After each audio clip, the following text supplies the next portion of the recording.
I call this meeting of the Palacios Independent School District Board of Trustees to order at 6 p.m. Notice of this meeting has been posted in accordance with the Texas Open Meetings Act, Texas Government Code, Chapter 551. I will be checking if there's presence of a quorum. Taking roll, Becky Aguilera here, Brian Busby, Carl Phillip, here, Haley Garcia, here, Jane Quebeca, Ron Laws, here, Fabian Maruki. here. Let the record show that a quorum of board members is present. We will begin. You'll all rise. We will do the invocation and the pledge. Dr. Williams, if you'll do the honors, please. We're thankful for this day of life. Thank you for the blessings of it. Lord, as we have this meeting tonight, help us in all of our decisions. Help us to make them in the best interest of our students, our town, this community, and all of our staff. It's in Jesus' name we pray. Amen. I pledge allegiance to the flag of the United States of America and to the republic for which it stands, one nation, under God, indivisible, with liberty and justice for all. You may all be seated. We're going to start this evening with award and recognitions. All right, Ms. Garcia, you would like to come up. We've got a student. We would like to recognize Ms. Abby Carr. Abby,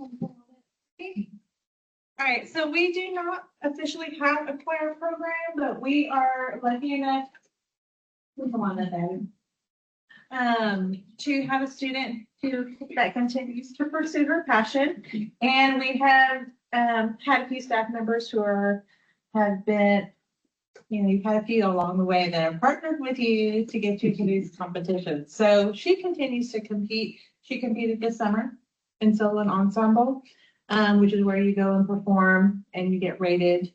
She got the highest rating possible and was also named outstanding performer. And then this fall, she was able to go try out for the all region choir, which she got 5th at region, and that qualified her to try out for pre-area, which is next week. So we wanted to celebrate her this week and wish her luck.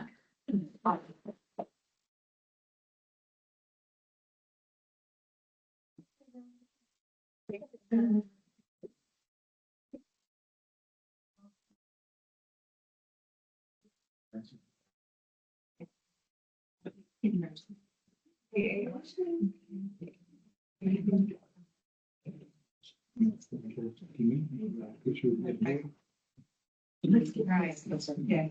we go.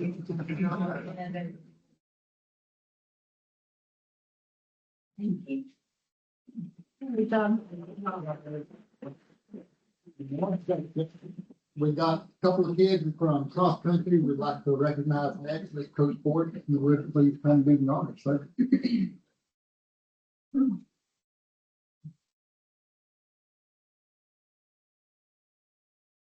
These two young men were recognized tonight for our two regional qualifiers in cross country.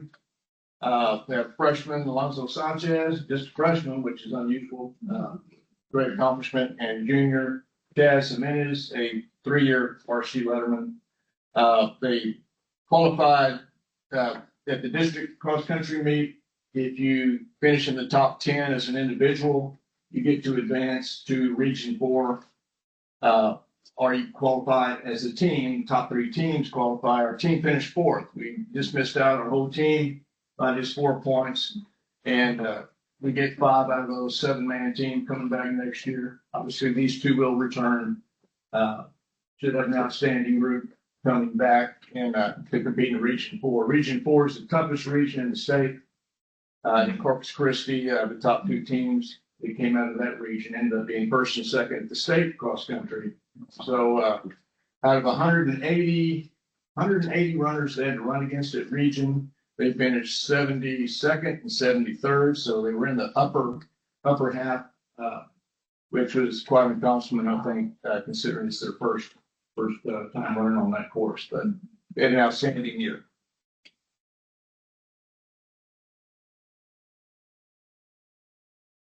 Congratulations. Congratulations. Good job.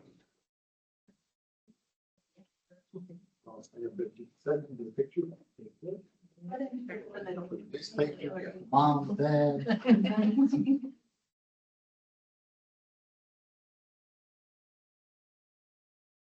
You.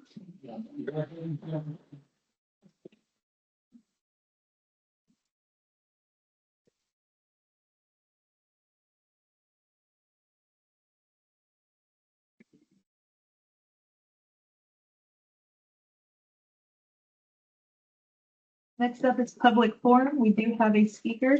The next item on the agenda is public comments. Before we begin, I will remind our audience members of the board's procedures for handling public comments. Anyone who wants to speak during public comment must sign in prior to the start of the meeting and list the agenda item they want to discuss. Each public comment speaker will be allowed a maximum of 3 minutes to address the board. Any public testimony speaker who requires a translator will receive up to 6 minutes to address the board. Please keep your comments or criticisms civil and courteous. Please also avoid using profanity. Last, we ask that you not discuss students who are not your own child. If a speaker is seeking board resolution of a specific complaint, that concern should be addressed through the district's grievance process. District policy DGBA has been established for addressing employee complaints. Policy F and G is the avenue for filing parent complaints, and policy GF addresses community member complaints. Grievance forms can be obtained at any campus administration office or in the central administration offices. Thank you. Our first speaker and only speaker is Mr. Gary Jackson. We'll give you some time, sir.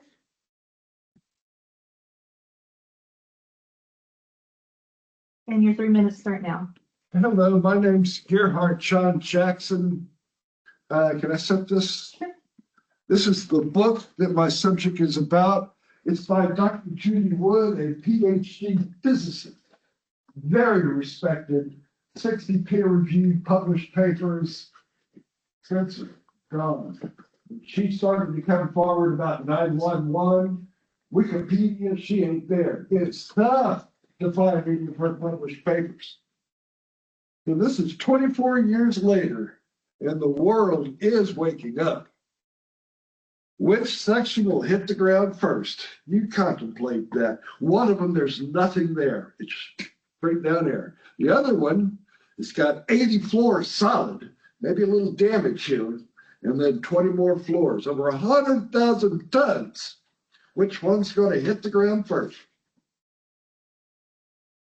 So you saw an aluminum passenger plane strike the World Trade Center. You then play the video in slow motion. The nose makes contact. The cockpit enters the building. The wings slice through without a spark. The fuselage doesn't even slow down as each window passes the wall. The tail fins then disappeared without even a little dust cloud. Then more time passes in slow motion, and finally the plane burst into flames in the middle of the building. What's wrong with this picture, genius? Then I go and see Dr. Judy Wood's book. The reviews consistently praise the book, focus on the evidence and so forth. You, as the school board, have a new Texas law. There's a picture of the plane hitting the building, frame by frame by frame. No explosion. Instant reaction on equal and opposite. Newton's third law. You're going to have something happen right as soon as that pit touches, not after it gets to the middle of the building. Okay. So your House Bill 13 requires, according to me, you are now required to examine books, and I am donating. I will bring you that book autographed and put it, I'll even build you a pedestal to put it in your library. I want the book reviewed and put in your library. I'll bring you the book, please. Thank you. Thank you, sir. Thank you. Appreciate it. Oh, I You still have time. do an audio request for a Freedom of Information Act. However, in Texas, it requires the form will be emailed to her, but the recording I would like, since you blocked my right to record myself. Thank you, sir.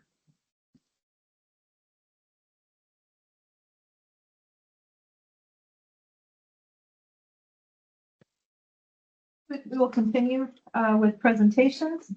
We'll begin with Ms. Katie Bowen on the reading and math upgrade. Good evening, everyone. I did send you the beginning of your academic update. This is looking at our literacy and math proficiency goals.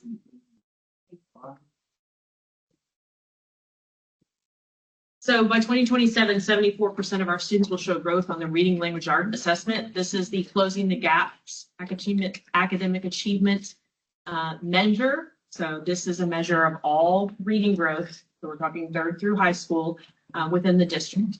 As you can see, our target was 68%, and we were able to hit that target of 68% for 2025. It is slightly higher in 2026 at 71% of our students should be showing growth in the reading language arts assessments. And we hope with the right strategies, supports, and solid tier 1 instruction, we can make that happen.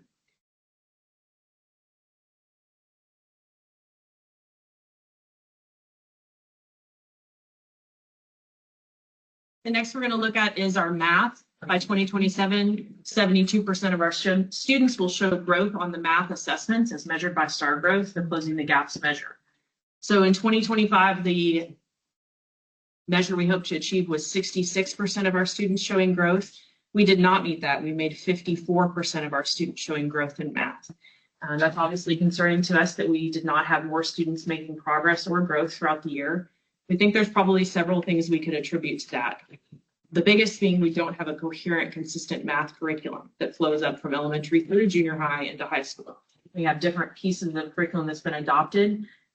I think that's led to some real gaps in the instruction. The other challenge, anytime you have a teacher who's new to the classroom, who's not fully certified, who doesn't know the best math teaching strategies or instructional strategies, that creates a little bit of an impasse. It's definitely a challenge. So we formed a committee this summer to work on math curriculum. We had training from TEA called RB's Research-Based Instructional Strategies. It talked about what really works in the math curriculum in terms of fundamental concepts and application, speaking the same math vocabulary or language throughout the grade levels, other things that we needed to agree upon kind of as a math team. We think that training will be very powerful. The committee has essentially created a framework for what they think are the most important goals for math instruction for the district. I should be able to share that back with the group. I would say by January at the latest. TEA is going to bless that document as well or look it over. In addition, I think the most important thing we need to do is choose a new math curriculum for implementation next year. And if we do choose a new math curriculum, it will come with weekly coaching on how to implement this. That's going to be extremely important, the PD piece, so that we are speaking the same language. We're teaching math concepts the same way, and we have the same expectations for our kids from one year to the next. So we've seen a dip here, but we hope to hopefully be able to rally within this year or next. But that's the closing the gaps piece for math. The next piece I included, this was not in your reports last year, but I thought it was important to take a look at our earliest learners in pre-K. We use a measure that's approved by the state called Circle Progress Monitoring. It's one of the approved TEA measures for growth and development in pre-K. So our 4-year-olds take this test. It's over things like letter recognition, shape recognition, numbers, counting, rhyming, sounds, things like that. It's powerful because, as you'll see on here, we have some categories where we have very few students who are on track to be kindergarten ready, right? The needs support means these kids need intervention, but we would expect that. They haven't had a formal learning experience yet. By the end of the year, I hope to come back and be able to show you that these numbers are almost reversed, that we have a significant portion of our 4-year-olds who are kinder ready according to TEA measures. And I will come back basically in May or June with that data and be able to show you that, these are some of the skills that the 4-year-olds have mastered. So this criteria doesn't change throughout the year, right? No, Okay. This is what TEA expects us to report, and this is what, we want to share back with you. These are the- Has this Circle Progress Monitoring been around? Oh, at least 15 years. Yeah, Have we quite some been time. using it? Yes, for quite some time. I can't say how far back you guys, but it was one of essentially, I think, 2 that were state approved, and this is the only one anyone uses these days. So we submit the data for what's called ECDS, early childhood data submission. This is pieces of it that we turn in. A lot of this is just pre-literacy skills. So identifying letters, being able to make sounds and understand that sounds help us form words, and that's kind of the building blocks of literacy. Sing to your babies, talk to your babies. It's always great things. Nursery rhymes are actually great. But I wanted to include that because I think it's powerful to understand that even with our 4-year-olds, we are tracking data for these kiddos. And by the way, it's not a pen and paper test. It's not a computer test. It's a teacher test. It's a one-on-one. Thank you. Now we're getting into our NWEA data, which this is the second year we've been using NWEA to help guide our instruction and see how our kids are performing. The beginning of your tests this year, we took almost immediately upon the beginning of the new semester. So within the first couple of weeks, our kids were taking these tests on the computers. Last year, when the first year we took the tests, testing did not happen until about 6 weeks into the school year. So there was some exposure, there was some instruction. Beginning of your data, almost across the board for reading, math, and science was higher last year. This year, we've seen a bit of a dip. Could it be that we've tested immediately prior to instruction? It could be, because they didn't get some of the content. If I've already been exposed to some of the Algebra 1 skills, 6 weeks into the semester, I'm going to know a few more things. We also really tried to tighten up on some of the testing regulations. It was recommended that students should be able to finish this in roughly a 45-minute to an hour block of time, except for our littles. And so we really pushed that idea that you need to progress through the test and you need to finish within an hour or so. So looking here, this is Palacios Elementary School reading scores. So this is kindergarten through 5th grade reading performance. All the kids, 527 in this group. When we look at the yellow, green, and blue, these are kids who are performing above the 41st percentile. So star pass rates vary from test to test, but roughly speaking, we would like to see more of our kids in the yellow, green, or blue, okay? The red and the orange are definitely telling us these are kids in need of intervention, that they're missing a lot of the skills. So that's elementary. Math, again, this is going to be kindergarten through 5th grade. There's 528 that made this test group. We've got 27 in the yellow, 18 in the green, and 5% in the blue. That's almost, the blue is more like your master's level performance. When you drill down even further to individual students, you can see the skills that they're missing. You can see where they're projected to meet star growth or star performance or not on each of these. Thank you. Science. So science tests are 2nd grade through 5th grade at the elementary. There's 346 kids in this subset. And the performance was pretty strong on here. I will say 4th and 5th grade performance on science NWA boy was stronger than last year. So that was a positive change as well. Palacios Junior Senior High. So this is reading tests, 6th through 8th grade, 587 in the, 6th through 12th grade, essentially 587 in the group. Again, it breaks down into subsets where the kids are performing at. Overall, the boy reading scores and the math boy or beginning of year scores were lower than last year. So math, even fewer kiddos at that top level. We've got a lot kind of in the middle in terms of where they're at for performance. This is content they're not going to have been exposed to yet for many of these grade levels. So brand new content. They don't know how to solve some of these problems. Algebra 1, so this is only 100 students in this. This is looking at 8th graders or 9th graders in Algebra 1 and kind of where they're at the beginning of year prior to instruction. Algebra 2 is a much smaller group. There's only 59 students there. We do have kids progressing generally at high school. They take Algebra 1, then they're going to take geometry, then Algebra 2. They had swapped the order up a couple of years ago, so they're kind of playing catch up, if you will. So that's why we have fewer kids in Algebra 2 this year. It's generally the 11th grade class, and the majority are kind of in that 21st to 40th percentile, as well as the bottom. Geometry, exactly 100 students took this assessment at the beginning of the year. Similar scenario set up here. No exposure to this. I would definitely be at the bottom in the red if I was this kiddo who had to take that geometry test and had no instruction yet. I would not fare very well, personally. Science K-12. So what we're looking at here, well, for junior, senior high rather, is 6th grade up through high school, with biology is the exception. Biology, you're going to see on a different slide here in just a moment, but there's 243 students assessed for this beginning of year assessment. Some positive numbers here. You got 18% at the top, or mastery type level growth. and then the others in the 20th. Biology, there were 96 kiddos assessed, I believe, here. And we've got some decent numbers to work with here, 27% kind of in the 41st percentile to 60th, and then decent numbers of kind of meets grade level and masters, if you will. There are no social studies tests for NWEA.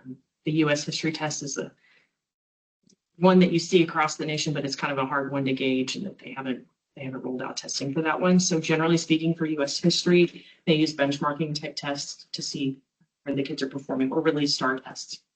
They'll do a beginning of the year and they do it. But the pass rate for high school is generally very high on that test. Questions on any of the data? Okay. If you ever look at any of those and you're like, I'm real curious about biology, one particular one, I can pull those reports as well, but they're really a more powerful tool for the teachers or the teams to look at the data and kind of figure out where kiddos are at. So, okay. Thank you. Thank you, guys. Thank you, Ms. Lane, for helping that. Moving on to safety and security update with Dr. Williams. Provided a copy of just some highlights, and obviously don't want to hit it all at once, but we're going to have to set a date for a fall school safety and security committee meeting. Intend to give Dr. Duncombe and President Aguilera sometime in this week to get that date set so that we're in compliance with that law. We had a Zoom meeting, involved the CEO of the company and one of the lead engineers. Had a couple of concerns. There was one badge that didn't operate as it was supposed to. There was a software issue. They're able to fix that stuff remotely. They were just starting to catch it. So we were kind of in a sweet spot on that where we never really lost coverage, but we did have an incident that caused us some concern. The program still continues to work well. One thing I visited with them at length about was wherever the Amazon Web Services went down, it created some issues. So we were able to communicate with them and kind of pick their brain a little bit to get a good backup plan for our campuses so that they're never without protection, regardless of what Amazon Web Services are doing.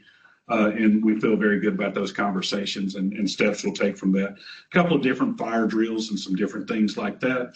It's been an ongoing issue with the auditory signals for alarms in the CTE buildings. We're getting that looked at. Continue to look after these doors. One of the things we did, we had conversation with DAC, who does all the testing and balancing on airflow. They get them set for a little while. We get our doors set. They come back. They start playing more. Air pressure has a tremendous impact on those doors. It's kind of interesting to sit back and watch sometime, but they're just about done. But Chief and his officers continue to do a fantastic job on checking these doors. Staff continues to do a great job. I'd love to line all of them up and thank every one of them individually and give them a pin too, because they've been rock stars in that regard. They reach out to me. I immediately coordinate with Daniel, and we get somebody to look after that door. Number 12's there for you. That is moving forward, but we're starting to get everything ready for that. At no point will we be without the coverage of three, we don't think anyway, of the three officers that we're expected to keep.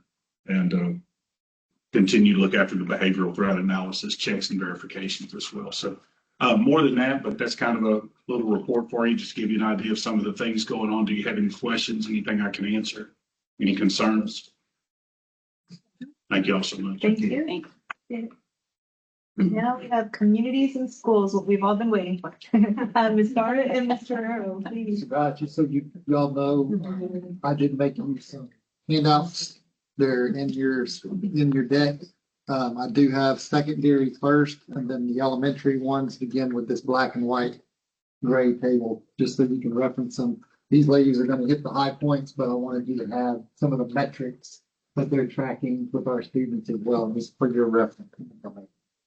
Okay, like you said, I'm Samantha Starrett. I'm Gina Guerrero, elementary. Yes, I'm at the junior senior high. The metrics that are sent are just some of our statistics on like what we're covering and who we're servicing. It's pretty self-explanatory if you want to look through that on your own, just kind of what hours we're going to. A lot of our hours go to social services and then behavior and some academics and attendance. And if you'll notice, it'll say, I think mine says 33. This is at the end of the quarter that I ran this report. So at the time I had 33 participants. I'm sorry. But then in my paper, it says 50, on my report because these were ran a few weeks back, and then I've had more people turn in PC. So just a few highlights I wanted to touch base on. A little bit what we do, we help with academics, social service needs, all that good stuff.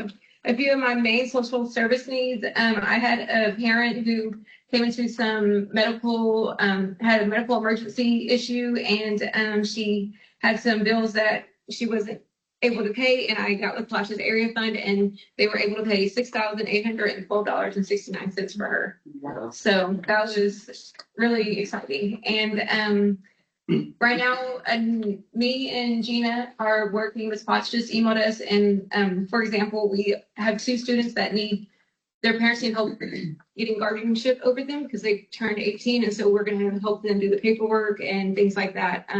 So I like to show that there's a very broad spectrum of things that we do. I have teachers who I don't know if I have the number on here who have called me with like I have a couple English students that come, and I will help them write their essays or anything like that if I'm available in my office. And so it's just very from social service needs to academics, whatever we can do, we try to help out.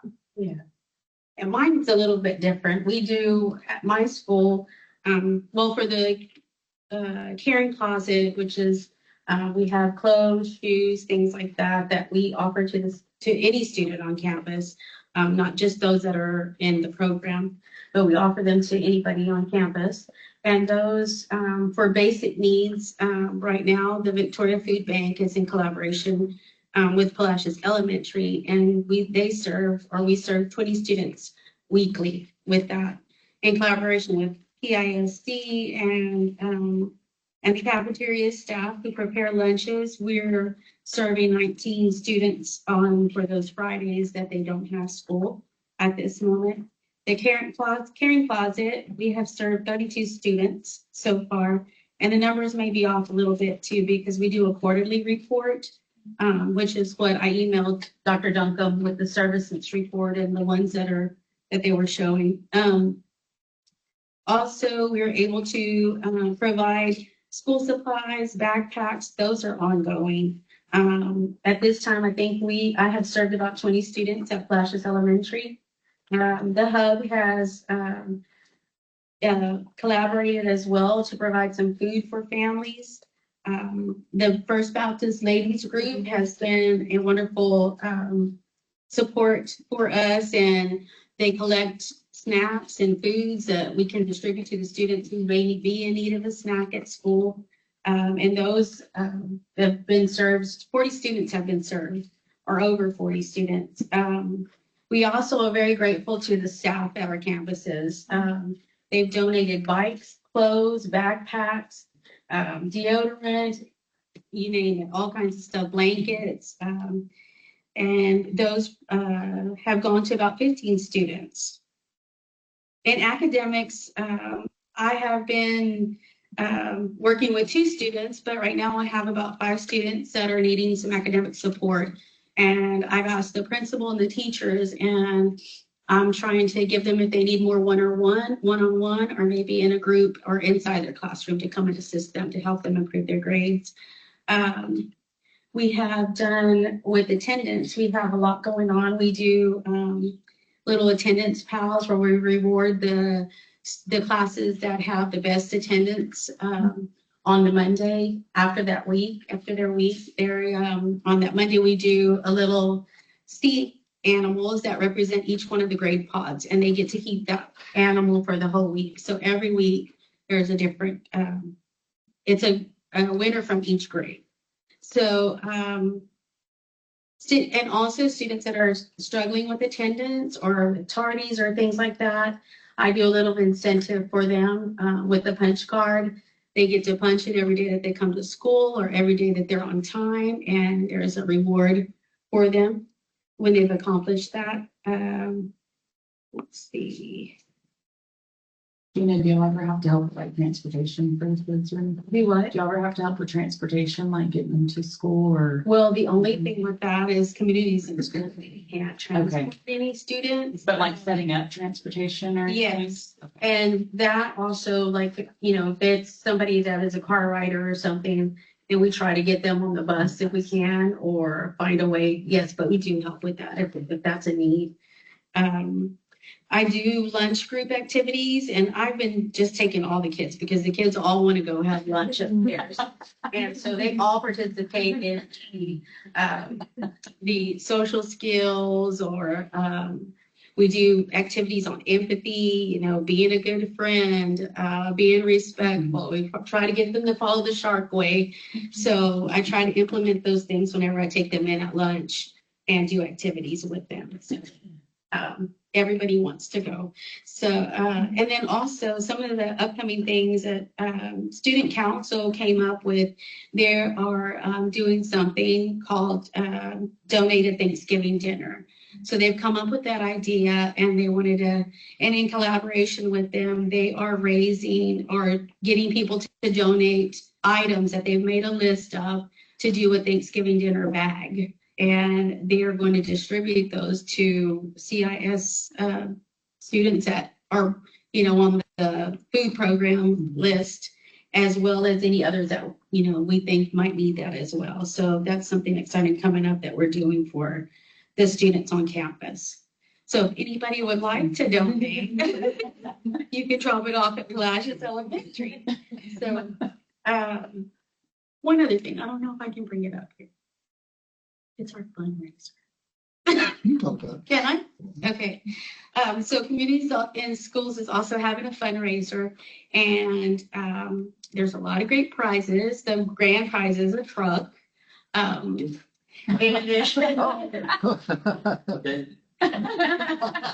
but we also have a Louis Vuitton purse. We have some gift cards. And actually it's the funds go to our campus. Whatever we raise, Samantha and I, we get to use those funds for our students. And I was very blessed this past year because of the fundraiser and support. And my school really, really helped me pull through there at the end, meet my goal and surpass it. And so I had funds to get things for the kids on my campus. So if anybody's interested, you can get a hold of us at the campus and there's a lot of great prizes. So it's What like, exactly is, what is it? what do you do? The fundraiser, It's it's a raffle. Yeah, It's a it's raffle. like, so it's the, our districts, like, so it's Southeast Harris County and Brazoria County. So there's about, what do we have, about 950 to 60, there's like 50, about 50 schools that are selling these tickets. And so, You and all then, have the tickets? well, it's, everything's online. Everything. But I mean, we have like, we have QR codes or links or whatever, so We can send it to you. Please explain, yeah. So it's like I said, it's the top prize is the truck, and then there's like a Louis Vuitton purse. There's a $1,500 gift Visa gift card, I think. Remember what the other? No. Samantha and I just hopped off on the bandwagon right now, so we're trying to get it out there. But your support is greatly appreciated because, like I said, it goes to the families and students on our campus. So thank you for what you do. Wow, And I just wanted to piggyback on her about the Friday food. It's been really great working with the cafeteria ladies. Like they have, I mean, it's awesome. They have it ready for me and then I pick it up and then I'm able to get it to the kids. Some kids that the parents want it delivered at their house. Some kids want to pick it up from the school. So we get it to them however they need to pick it up. And so it's been really good working with everybody. And we've also, I wanted to mention, are working with the Palacios area funds for Operation Santa Claus right now and helping families fill out paperwork for that. And like we said, the Thanksgiving food. So, and one of the main things that, I mean, I love what we do, but one thing that's really nice is that a lot of our staff really want to help our students, but they don't want to cross that barrier of hey, I know that you need help. And so they will email me or call me and say, hey, da da da da, can you check on this kid? And so I'm able to be a buffer where they don't have to, the kid doesn't have to be in class thinking, oh, this teacher feels sorry for me Right. or whatever. So, anyways. No, it's very good. And we have a lot of support, like she said, from the teachers. They'll just send an email. You know, it could be, hey, I left a bag of clothes under this table for you. I'm like, thank you so much. I appreciate anything I can get. So I never return a donation. I don't care what it is. Somebody can use it, right? So, but, and on that note about the lunches, the kids are very appreciative, very Thank appreciative. you all for helping us with that. Absolutely. As I had somebody ask me today, when do Thursday. Tuesday, Wednesday, Thursday. I'll tell them, I'm not gonna forget it. They're like, thank you. Yes, I thank you. appreciate y'all help with that. Thank y'all very much. Keep up the good work. Thank y'all. Thank you.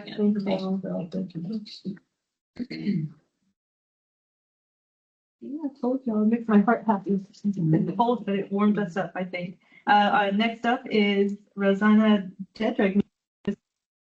Cedric. He's going to speak on the recommended new library material. Good evening. Good evening. My name is Rosanna Dedrick, and I am serving this year as our district librarian. Last year, I was the elementary librarian. I am a Palacios High School graduate, and I have over 30 years of being a librarian, almost 50 in education, so I kind of know my way around books and things. Collection development is one of my responsibilities. And in doing so, I try to make sure that I'm being thoughtful. So the list that you received to take a look at is actually a combination of best library practices, student recommendations, teacher recommendations, filling in some gaps that I found in the collection, elementary collection, and then updating our collection. Our collection at the elementary school was fairly dated. 2007 being our year. And generally, when you follow most library guidelines, you're wanting to stay within 7 to 12 years. We have plenty of books that were much, much older than that, and some of them, the material just wasn't good. So some of the books on the list are replacements, updates, or things like that. Another thing I like to do at the beginning of the year, I was the librarian at the elementary school, and I do introduce the students to all the different sections of the library. So you'll notice on your list, it's not all fiction, it's not all animal books, it's a lot of different things. So I went through all the different areas of the library, showed them where we have biographies, I showed them where we have books about travel, I showed them where we have books about languages. And I had two different students say, wait, do you mean like another language that we can learn how to speak? And I said, yes, another language that you can learn how to speak. And that includes sign language. So as soon as I gave them time for them to look for books, more people ran over, where did you say I'm going to find the books that show us how to learn how to speak? And I had to learn how to speak German and learn how to speak French. And that was it. So those two books were gone. The other books, there were a couple of others, but some of them had pages missing. And so I thought, I'd make sure I put that on the list. So if you I had a chance to look through the list, you do see there are some that say how to speak German. And the other person asked me, did you get the book about how to speak Russian? And I promise you, I looked, but I did not find anything on that. And even if it's just for that one student, somebody's going to see that one student. So that's how I basically chose the books that you see on the list. If anybody has any questions about them, I'm happy to answer them. And believe me, I'm not through with the elementary yet. This is just the first shot at it. And then I'll be coming back with a secondary list until the next one. Any Thanks. questions? Look good. I looked through it. Yeah. Yeah. Thank you so much for your work.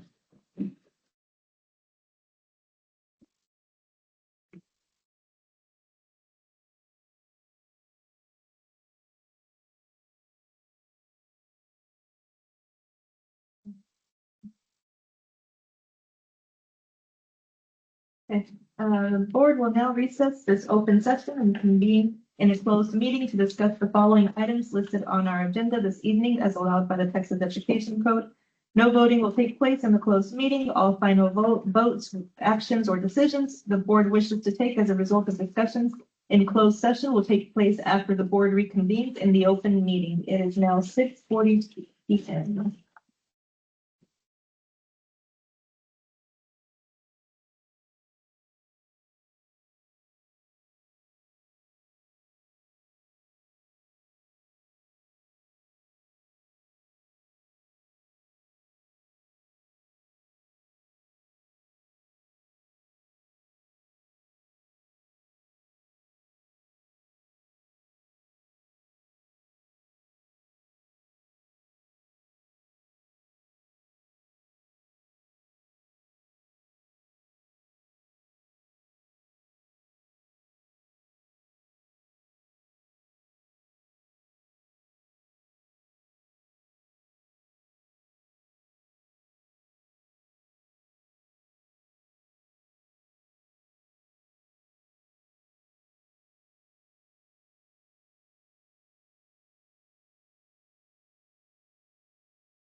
Oh, thank you.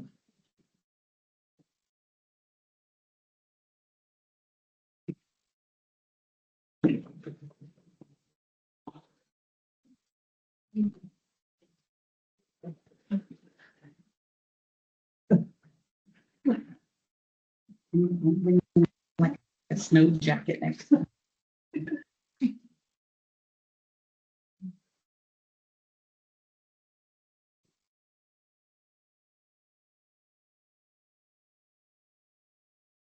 We now return to open session and take necessary action on matters which the body may discuss in open session and upon which action may be taken. We are returning to open session at 6:51 p.m.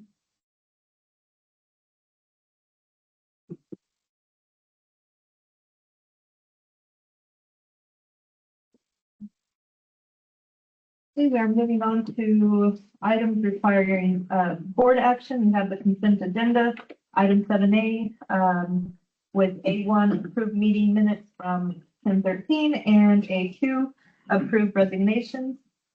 We have those two items. Unless anybody wants to pull anything, I will take a motion to approve the consent agenda as presented. So moved. A second. Thank you. All right, let's take a quick vote. All voting for, say aye. Aye. Any opposed? Same sign. All right. Moving on to item 7B, discussion and consideration of retention, stipend and or fall bonus for all staff. It was initially discussed in our October workshop meeting. So we have additional scenarios we're looking at.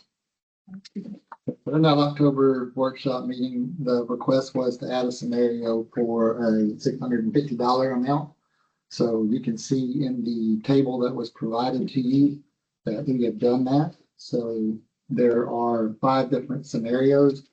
And then there is the consideration, do we want to do this for all employees?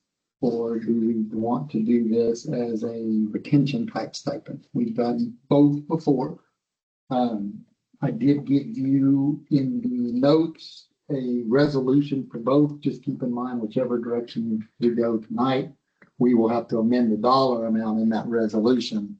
I simply provided those resolutions as a example.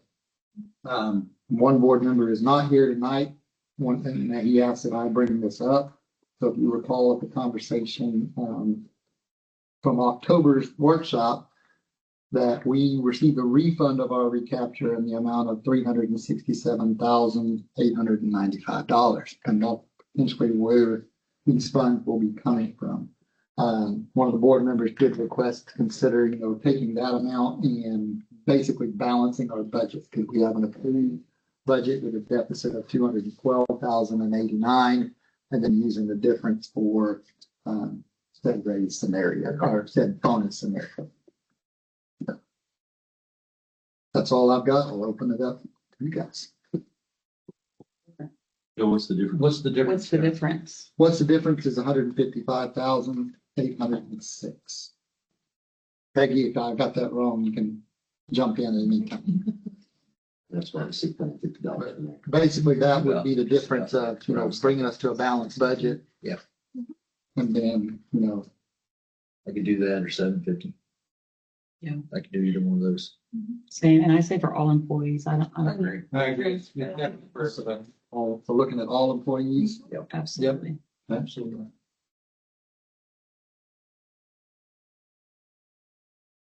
What are your thoughts on the 750? Move to the left. Or do we want to be conservative and keep it at 650? The only thing I sit here and think about is historically, we end up maybe less deficit than we normally are. Just would put us on the positive side. Do we want to take that into consideration and opt a little bit higher, or maybe wait till later on in the school year and have another opportunity?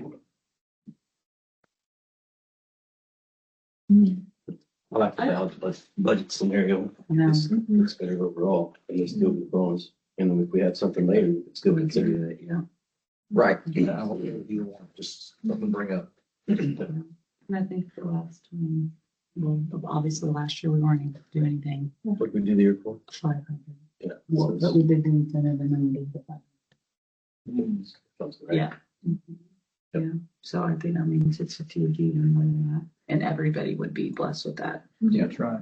I can support that. So, and then if we did 650, everybody would be balanced, and then if there's anything extra, we could in spring, if we're able to. I'll make a motion for the 650. Second. I say. For all employees? All employees. Yep. Okay. Ron made a motion, Carl seconded it. All in favor, say aye. Aye. Any opposed? None. All right, that's done.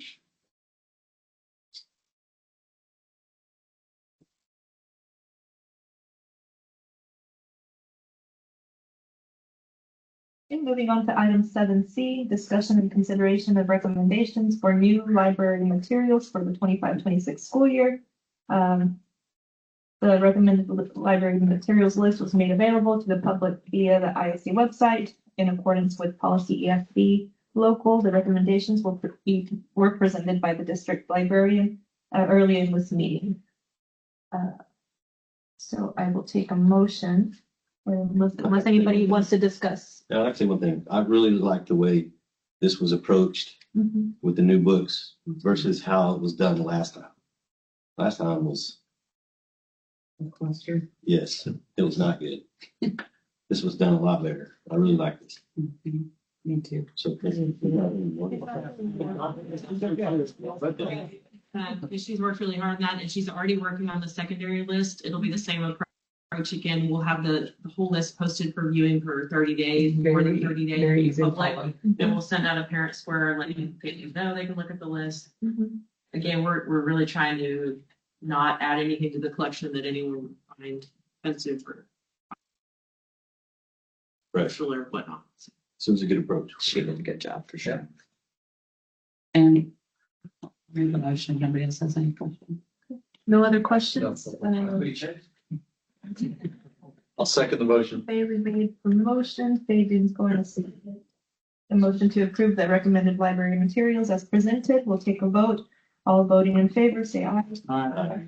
Any opposed, same sign. It passes. Moving on to 7D, discussion and consideration of PIC vote for the Matagorda County Appraisal District Board of Directors.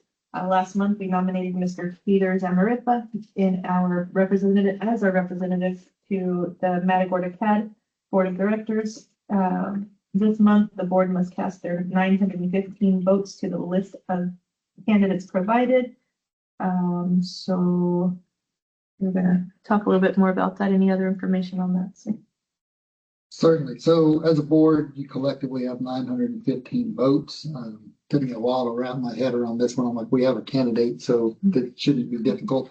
But I guess in theory, you could, look at that official ballot that was attached in board book and in the notes for you to review.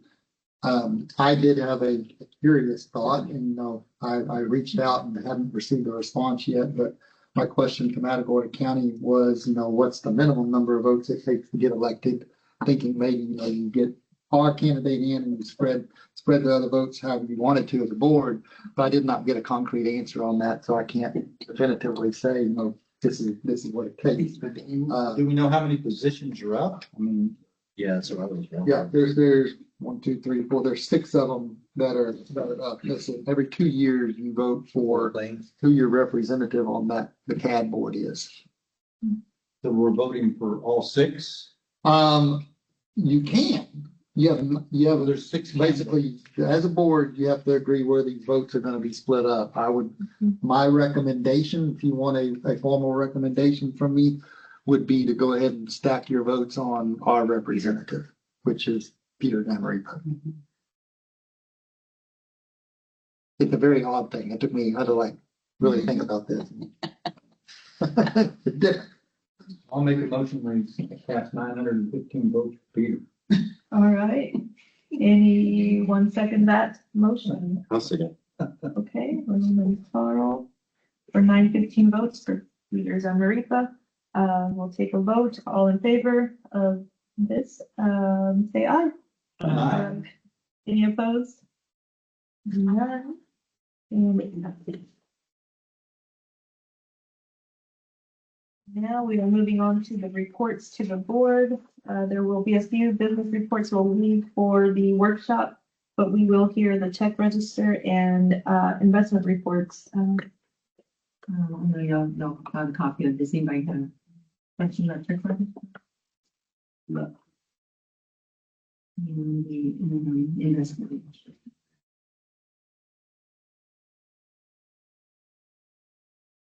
No questions? So, Okay. Thank you. All right, moving on to superintendent reports, discussion items. Okay, so the first one I've got on there, I gave you guys the copy of the proposed administrative regulation related to memorials in the schools and on school property. And, you know, that 6-ish page document. Were there any questions over that document itself? Jared, does this document come from our attorney? It went through an attorney. So the long story is TASB, when the board first asked me to look into this, TASB does not have regulation or policy related to memorial.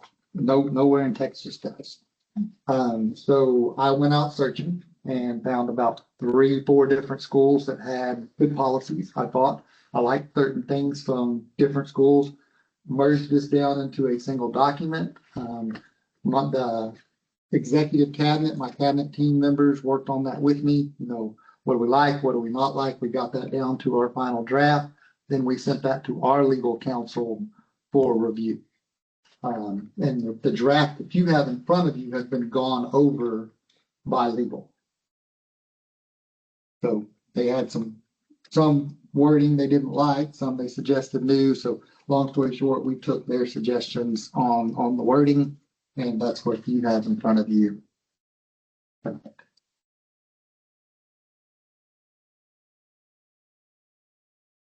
looked over it. I gave you my questions. So I'm good. I'm good too. Yeah, it's. It isn't anything the board officially approved. I just want you to look at it. Yeah. Because we didn't really have anything that kind of governed memorials up to this point. And this kind of gives us a baseline to go off of. Okay. TASB employee survey, quick update for you guys. We extended the survey deadline. It was supposed to be done last week. We extended it to the 13th of this week. Some of our response rates were a little bit behind last year's response rate. That gave us more time to go and visit with those groups of people. Just for you guys, so y'all know the most current update, we got 242 staff, 157 have responded. That's a 65% response rate. Last year we were at a 77. I'd like to see that number come up a little bit. The nature of this survey is it's completely anonymous. So TASB can't go tell me who hasn't responded, so we can't chase them down. So we can have blanket conversations with groups of people, you know, hey, this is important. This year, the principals actually, and I got together and the principals got back with their staff and we got feedback from some of their teachers on some of these areas. The point of this being, hey, we're taking this information you're giving us. We're going to ask some additional questions because of the nature of the survey, but we really want to use this as a driver for continuous improvement. Like I said, it's completely anonymous, so I don't know who hasn't responded, and I can't go ask questions of the respondents that have. But we did extend the deadline in hopes of getting that participation percentage up just a little bit higher. I'd like to see it in the 70s again. And the plan is TASB would come in at the January board meeting and present their findings like they've been doing. ESL waiver, just so you guys know, ESL bilingual waiver, we do have a couple of teachers. We've got 7 teachers on an ESL waiver for this school year, which means they are teaching kids and they do not have an ESL certification. That's not the easiest test in the world to take. We do provide school business days for them to go and study, train with Region 3 to prepare for the test. We do reimburse them the cost of the test once they have taken it and added it to their certification. So we're not expecting them to go do all this on their own, lose days and lose money. It's also kind of a weird deal because some of these teachers were alternatively certified last year. And if you're working on your SPEC certification, TEA doesn't ding us or require us to do this. But as soon as they're certified, which means they've learned some things, they've accomplished some things, they've got a certificate, then TEA gave, oh, well, that's no longer enough. Now you got to put them on your waiver.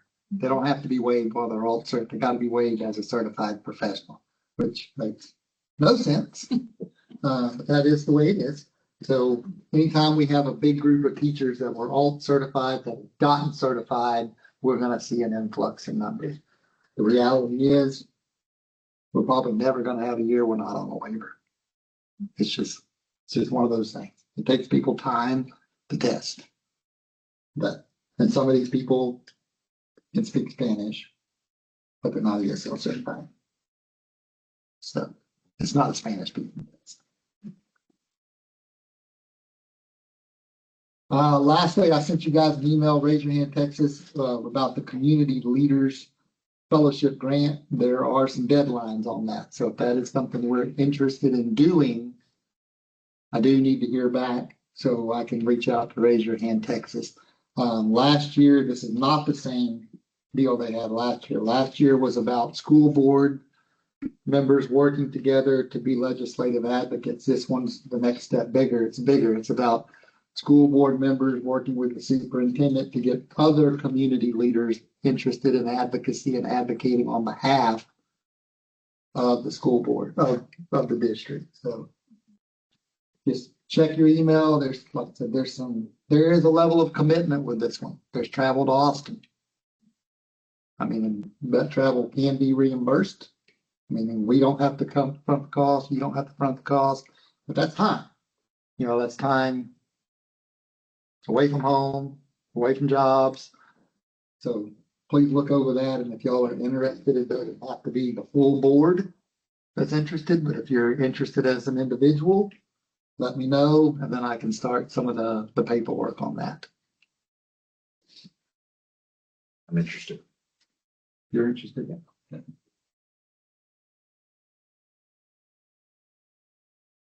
Raise Your Hand Texas does good stuff. Yes. They really Really good workshops. Yep. And if you follow the 89th legislative session, legislators are attacking our ability to advocate. We have to justify for our dues, for our membership dues to TASA, to TASB, how much of that goes to legislative advocacy. And sooner or later, they're going to start really hammering down on that. There was a couple of bills, luckily we got them killed, where, you know, superintendent, you don't get to go advocate legislatively for your district. Well, that meant I couldn't pick up the phone and make some phone calls. That's a dangerous piece.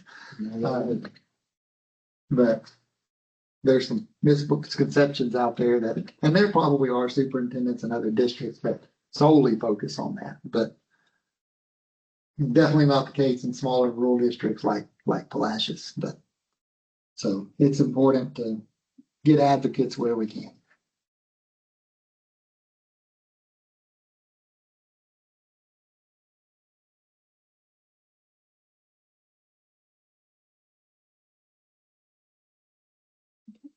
Okay, board report. This is y'all's report to me. I also gave you a copy of the school board self-assessment. I don't know if that's an instrument we want to use or if you had opportunities to go out and look at other instruments. As a board, you are required to evaluate yourselves annually. So this is a piece, this is one tool that we could use. Even though it is associated with TASB, there is not a fee for this. It's lengthy. Yeah, I was going to say that would take a lot. That was a lot. I don't know if we could tailor that to some things we perform and other things we don't do in there. But I We can could tell. customize it. It just wouldn't be TASB disaggregating the data. We would have to customize the questions and there would be an internal. Okay, so there is more to that. Do what? There is more to us just getting it out. There's another step that they do. Okay.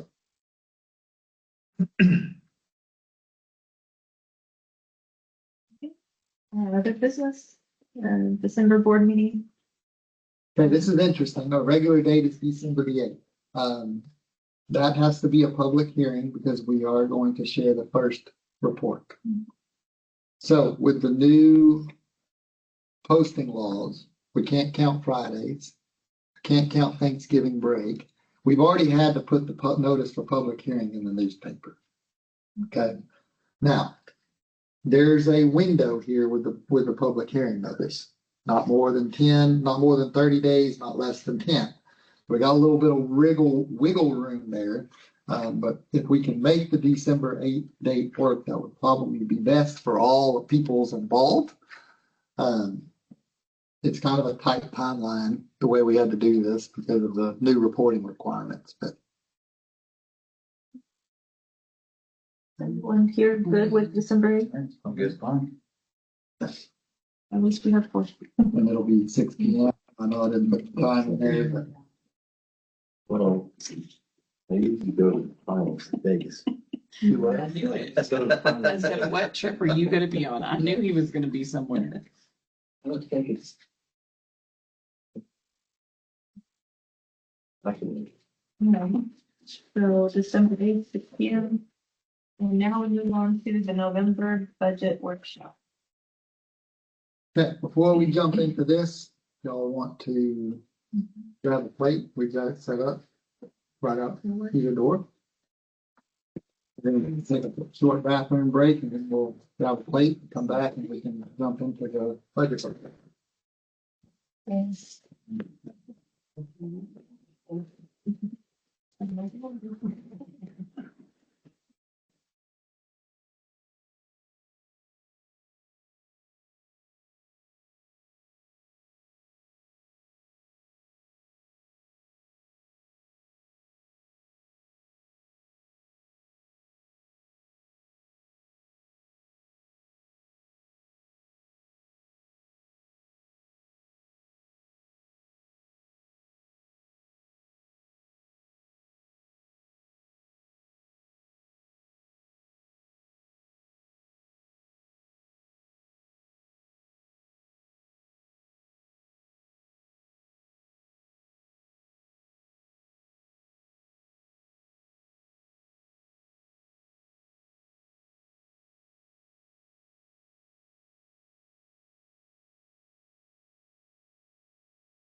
I'm not gonna embarrass them, so we'll put them for everyone.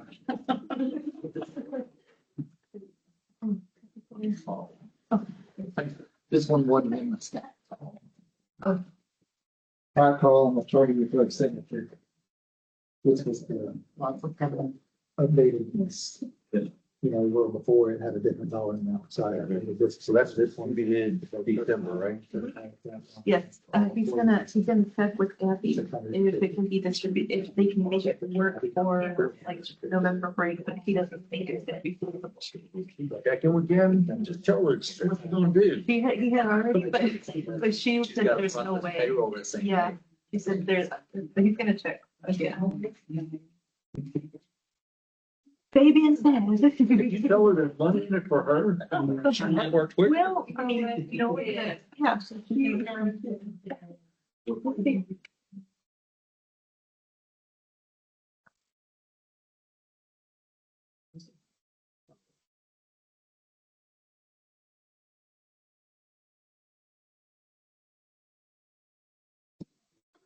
The Brussels sprouts are good.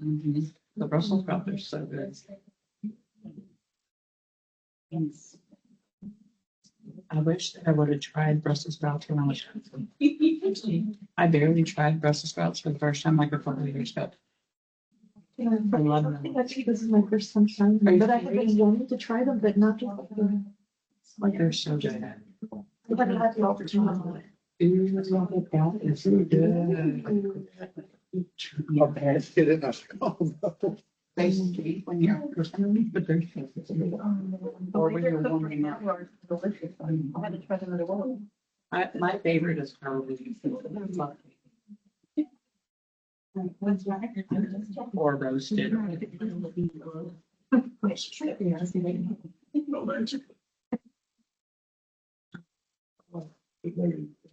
Still being recorded. Did you ever try them? Yeah, she would. You want? Oh, Wow, they're so good. go to the hotels with sauerkraut and spend it and things like that. You never do. Well, she'll know how to cook all. But we won't mention that. You know, you go.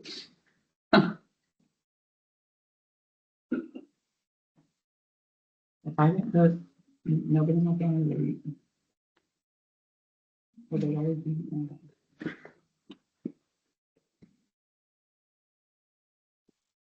And chopped the bones and cooked breakfast stuff.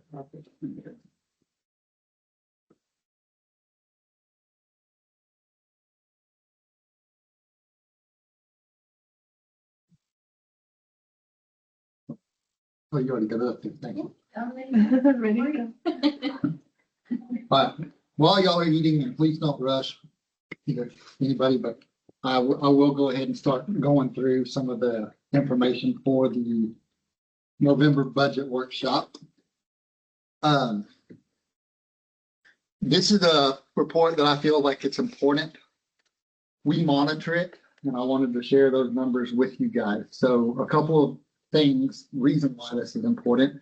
Enrollment's obviously a big piece. So at this top chart, we're looking at numbers for 25, 26, and you can see we're tracking enrollment by month. Now, October is an important month for us in schools because the last Friday in October, that's snapshot. Those are the numbers that get turned into the state of Texas for our total enrollment. So that makes me happy, you know, that see that 1270, because if you look at historical enrollment numbers over time, we've been declining pretty steadily. Last 2 years, we've been pretty steady. So 1270 represents a little bit of growth. A lot, but it's better than, you know, going back. There's a lot of challenges with enrollment. You know, people move out, kids grow up, they move out of the house, and there's also not a lot of houses available for just houses in industry, bringing people down here to Palacios itself. So we do look at those numbers very regularly. There was a big push this last legislative session to fund schools based on enrollment. That needs to be a focus for the next legislative session too, because homeschool vouchers and private school vouchers, those all work off of enrollment. They don't work off of day-to-day. in attendance. So, but for us, attendance is very important. So that's what I'm tracking down here in these other columns up here, so you can actually see what the district attendance rates are. That's where our money comes from. There are a lot of districts in Region 3 that are way, way lower than 96%. I mean, scary low. Not sure how they're open. So honestly, 96%. Could it be a little bit better? Sure. Are we doing bad, comparatively speaking? No. But when our money, all of our funding is tied to attendance, it gets scary when that number starts to dip down. And by dip down, I'm not talking 2-3 percentage points. I'm talking hundreds and tenths of a percentage point. That translates into dollars quick. So those are things we're going to keep an eye on. Stuff we look at, I figure I'm going to share it with you guys on a monthly basis as well, just so you can kind of see the trend. I won't go into that long-winded explanation every single month, but I wanted you to kind of see what we were looking at and why. Okay, the next item on here is to kind of start looking at what are some of our budget priorities for 26, 27. So next budget year. Okay, we got a refund of our recapture money. This year we didn't approve a balanced budget, but we approved one with a $200,000 deficit. We closed that deficit up, so kind of at a balanced budget. But what are some of the things you guys as the board want us to make a budgetary priority for next year, so we can start working on a draft, formalizing what we need to do, because that drives a lot of work. I said this several times last summer when we were meeting in July and August, I can't cut $400,000 out of our budget without touching staff or touching programs. And those things take a lot of time to plan. You can't do that after we sign contract. But what are some of y'all's priorities? I'm gonna be quiet. I'm gonna listen to you guys for a little bit. What do y'all want us to prioritize as a budget for 27, 26?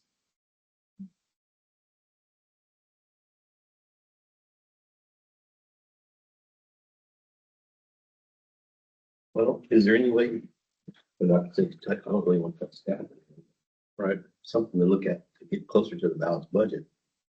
And I know it's hard to do. It's so crazy the way we got to do everything, but that's important, that we can survive. Can't keep cutting into our funds every year. I don't know what to tell you to look for. Well, the good news is we're not in a legislative session. So the way we're funded this year isn't going to change between now and next year.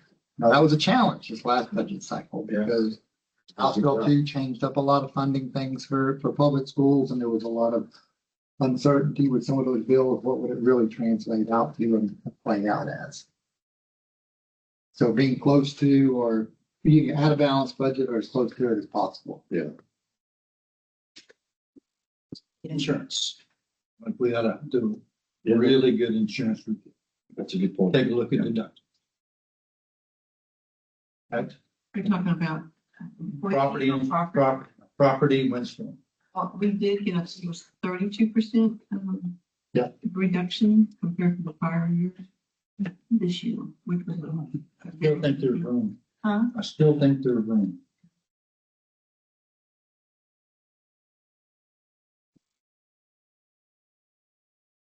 Okay, insurance costs. And that could be a deal when we get some of that information, we can roll it into these workshops.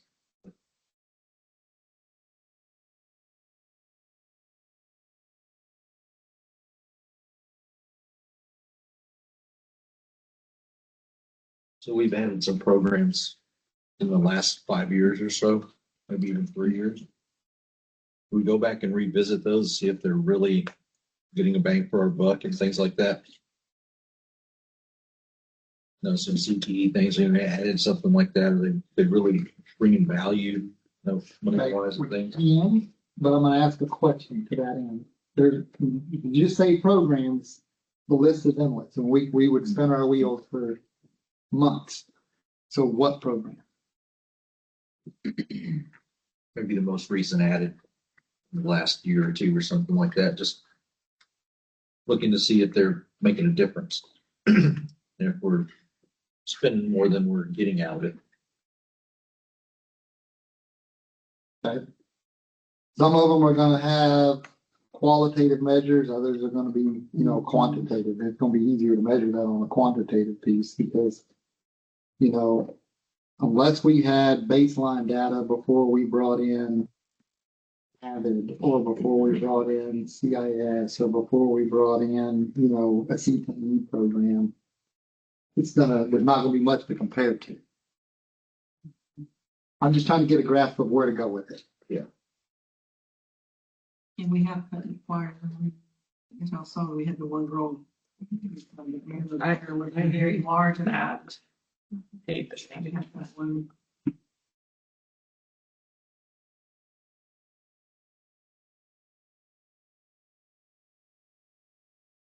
I think it is hard to tell you which direction to look, especially when we don't want to cut programs. Yeah, cut anything, cut staff.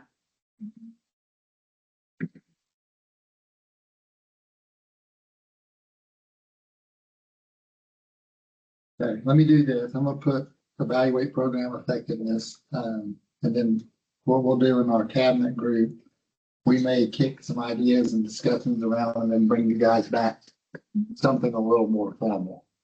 So I want to be careful how I do it, because some of these programs were started while I was here. Some programs started shortly before I got here, but it's hard to say without baseline, truly measuring effectiveness, because some things you can quantitatively show, those are easy. And then others, you're talking about longitudinally tracking through a certain program. Well, like CIS is Probably doing better now. invaluable. Oh, yeah. Like they're not Yeah, don't. making us money, but Yeah. man, look what they're doing for our kids and our staff. I mean, in our community. I mean, that. Some of them just enhance quality of life. Make Right. somebody or make a kid a more well-rounded individual and citizen. I mean, it's Right. not going to improve their math scores. It's not going to improve reading scores, which Right. those are important. But we all know, of course, So with eating. if you exclude PEA's opinion, there are other things that matter, besides reading and math that make good human beings. So, Yep. well, let's kick that idea around a little bit. So what I have right now, balanced budget or close to it, looking at some of our insurance costs earlier on in the process, and then, evaluate program effectiveness. And are we still, we're paying that outside, like a third party or something for special ed or something? I can't remember exactly what was that? You talking about a co-op? Like the Bridges program? We had I can't remember what it was. I thought we had somebody on staff or something, and then they, Are you talking about when we were paying Bay City or? I thought we had to get an outside. We do contract some of the special education services that we don't have staff in That house was to really provide. expensive, wasn't it? It's, so I think you're referring to maybe when we've had speech path or other assessment professionals that we've had to, because we didn't have a staff member to handle it. I don't know how much they use, but I remember it's like 180,000 or something. That's a lot. That's a special ed's kind of a double-edged sword. Yeah, Because I understand. You gotta meet. One- Community. I mean, if a kid's identified, they have what they have. And then we as a district are federally obligated to serve them. Right. I understand. I And just yes, wondered if we were still doing We've it. tried for years to hire certain positions Yeah. in special ed, and we've been unsuccessful. So here lately, we've had some success, so we were able to contract a little bit less. But some of it still has to be contracted out. Special ed's very challenging too, because diags, LSFPs, therapists, those guys come to work for Palacios, and they have a big caseload. Some of them see the appeal of going outside and going private contract labor and working for school districts because they can get a caseload of 40 or 50 compared to 80 or 90. They get to work from home. They don't have to be in school every day and be around the kids. So that industry is still going very strong from COVID days. And it's pulled a lot of the applicants out of the job pool for public education. The other barrier we tend to face on that is we're pretty close to Houston. And some of them are willing to travel. They're not necessarily tied down to Palacios, and they can go to Houston ISD and they can make money that we can't afford to pay in a small school. And for a younger person, that's a huge draw. They don't realize the benefit of working in a small school versus the cost of going and working at a big school where you're just a number and you probably don't have the support system that you do in a district like Palacios. But they're young. They're chasing that dollar. They don't think those pieces through completely always. So. All right, so we will start with those three and we'll kind of clean that up, solidify it, and then in the next budget workshop, we'll bring you back a more concrete list, and that'll kind of help us start working towards that 26-27 budget. Okay, Miss Peggy, you want to go over the budget versus actual expenditures? This is one of the reports that was up there in the regular board meeting. It makes more sense to pull it down into this because we're looking at what did we actually budget in 25-26 versus what have we expended so far. If y'all notice in the middle section where it's the budget part or expenditure that we should be about not exceeding 17% of the budget. We've had a few that have gone over, but not exceptionally a lot.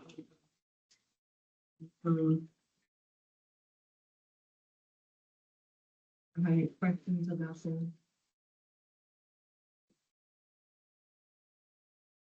It's pretty early in the year, so yeah, a little bit different.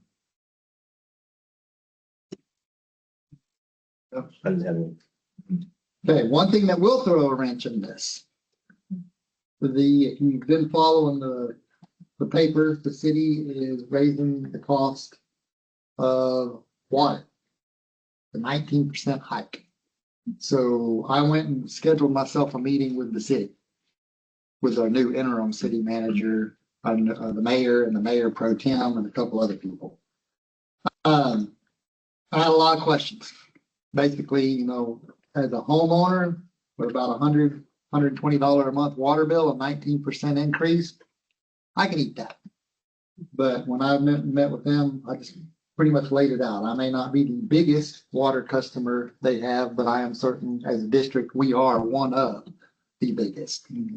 So I had a lot of different questions. Was this just water sewer? Did that include garbage? Then that answer is garbage is not included in that 19% hike. And I was like, whoa.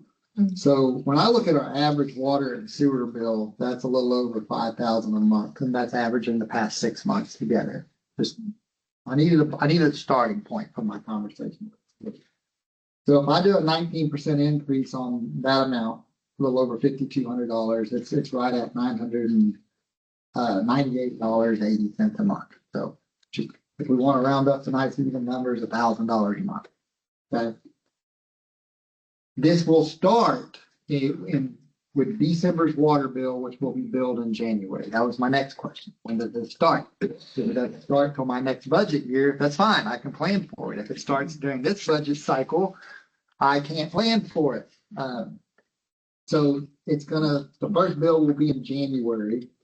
So looking at the months we have remaining, we're going to look about $8,000 more for our water than what we actually budgeted. I'm just bringing that up so you guys know. We're going to have to do a little bit of shuffling things around, and the reality is there's no way to avoid it.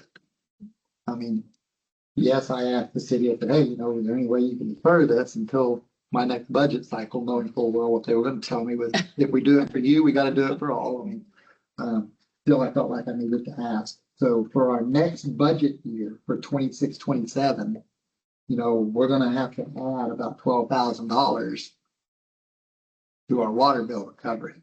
The other thing I asked the city was why 19%? That to me is just a huge jump. And basically that gets us up to what other water districts around us are charging their people, and they haven't done a rate hike in many, many, many years. That was just poor planning on their part. I told them that. I said, so basically y'all didn't plan for that stuff and now you're just gonna stick it to the people in Palacios. So, that will be about $8,000 more than what we had budgeted for this budget. We'll have to do some moving around the funds and next year it will cause our water bill. We'll have to budget more for that just to cover it. Next year we can, this year we just, I didn't like timing of it too much.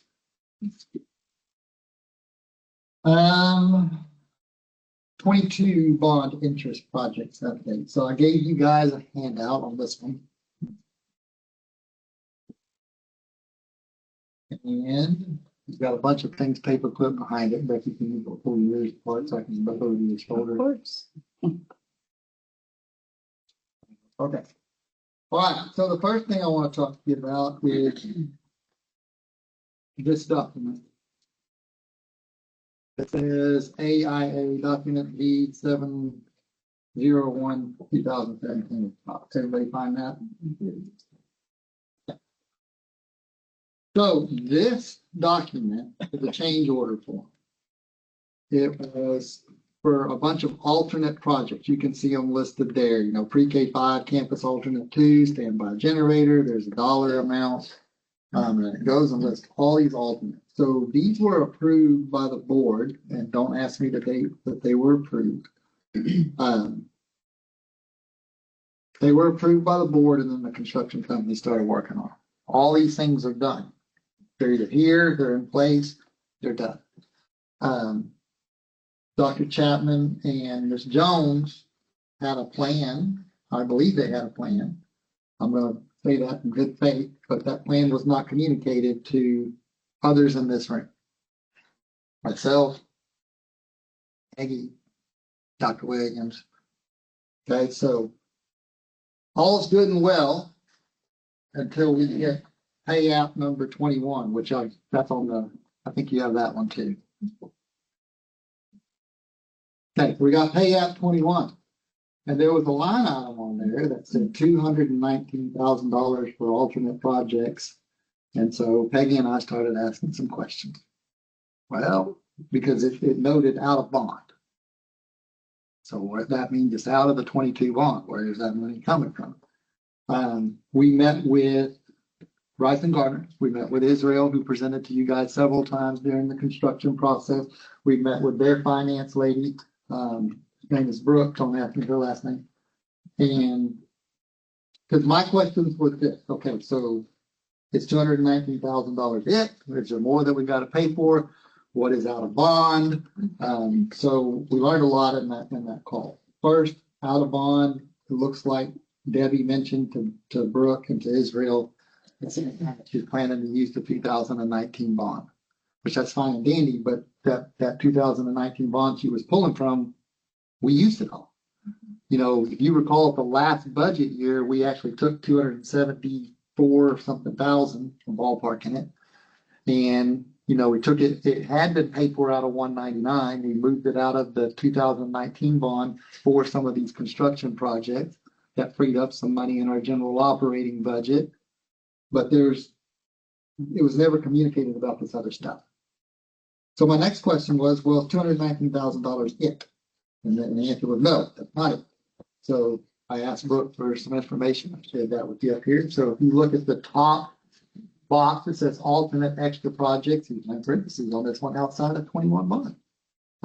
The total remaining to be paid in that top box is $262,928. That's outside of payout 21. Okay, so you can read my chicken scratch on that one. I just added those two numbers together. What do we have left to pay off these alternate projects?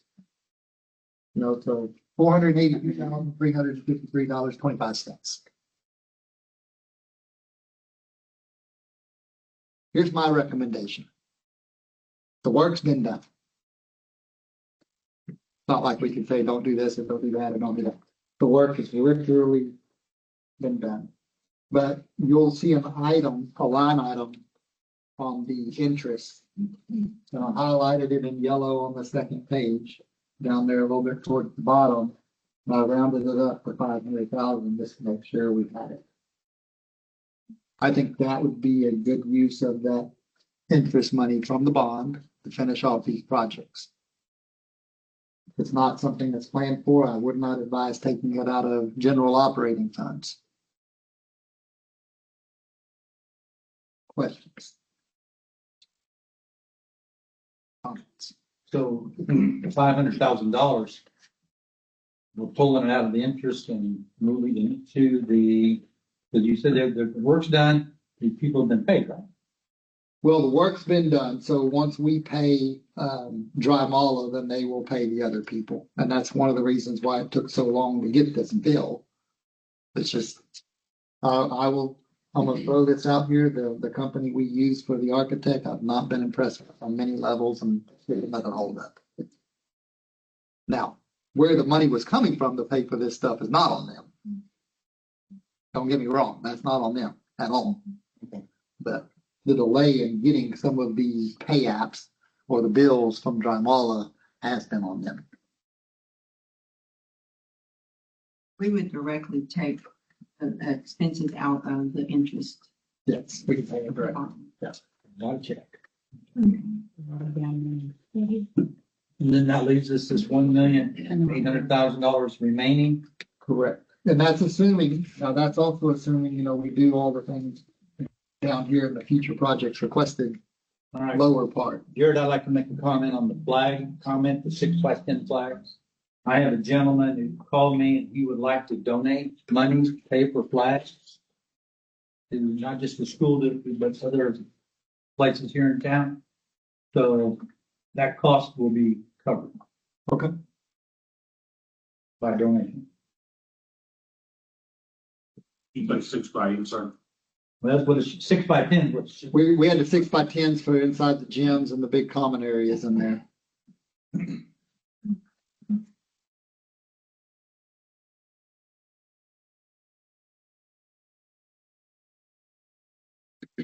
Any concerns or questions on paying for just being done with these ultimate projects and using the bond interest to cover it?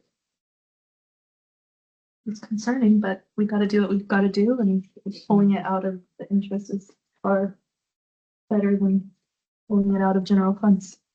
have we hired a traffic study person yet?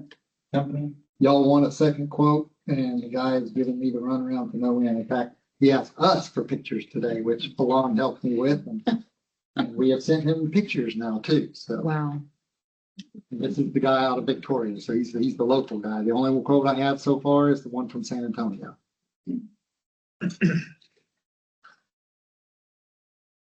So I'm working on it, trying to get you a second quote, but when I finally did get him on the phone last week, he said, well, to be honest with you, I dropped the ball on it because I didn't really know how to do a traffic study for a school. Then I don't think we want him. He's not a viable.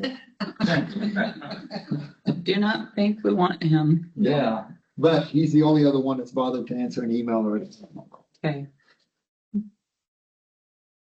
he indicated he was gonna come by Wednesday. He was in town for something. He does some work with the city. Tell him don't waste his gas.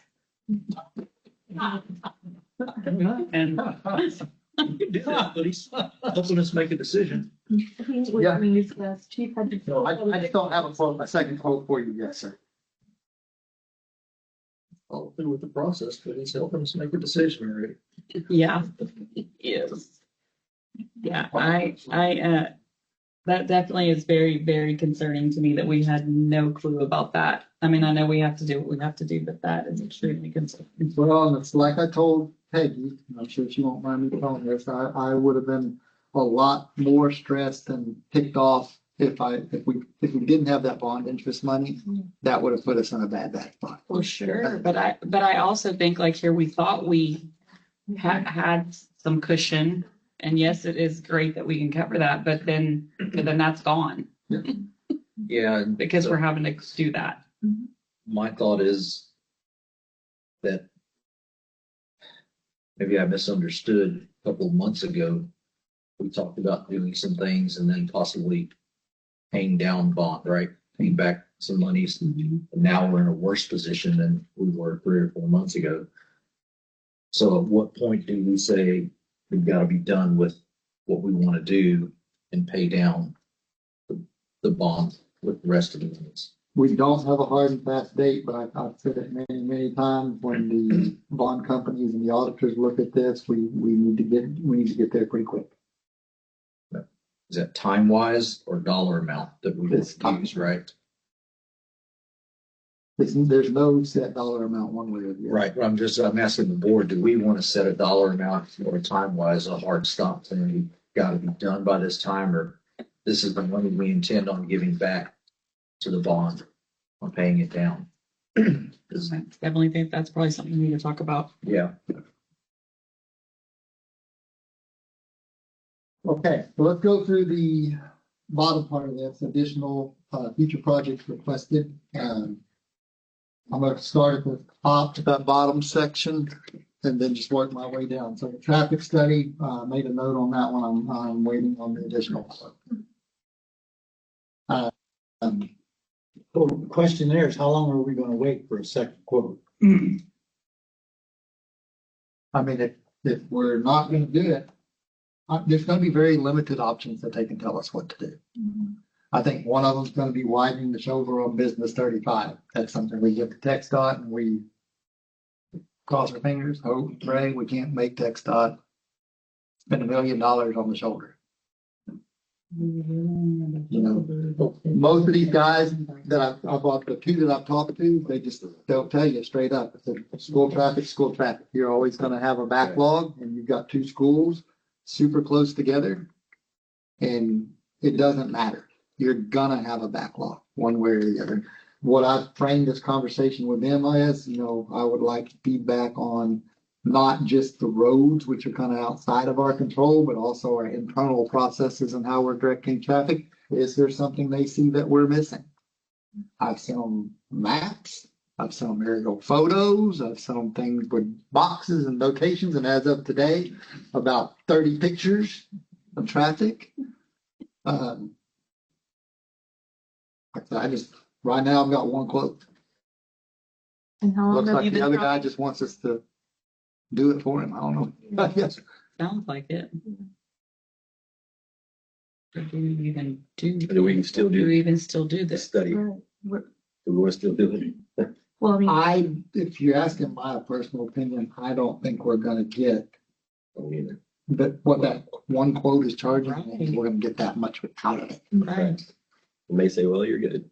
Yeah. Give me The reality is, Yeah. it backs up in the morning, nothing you do.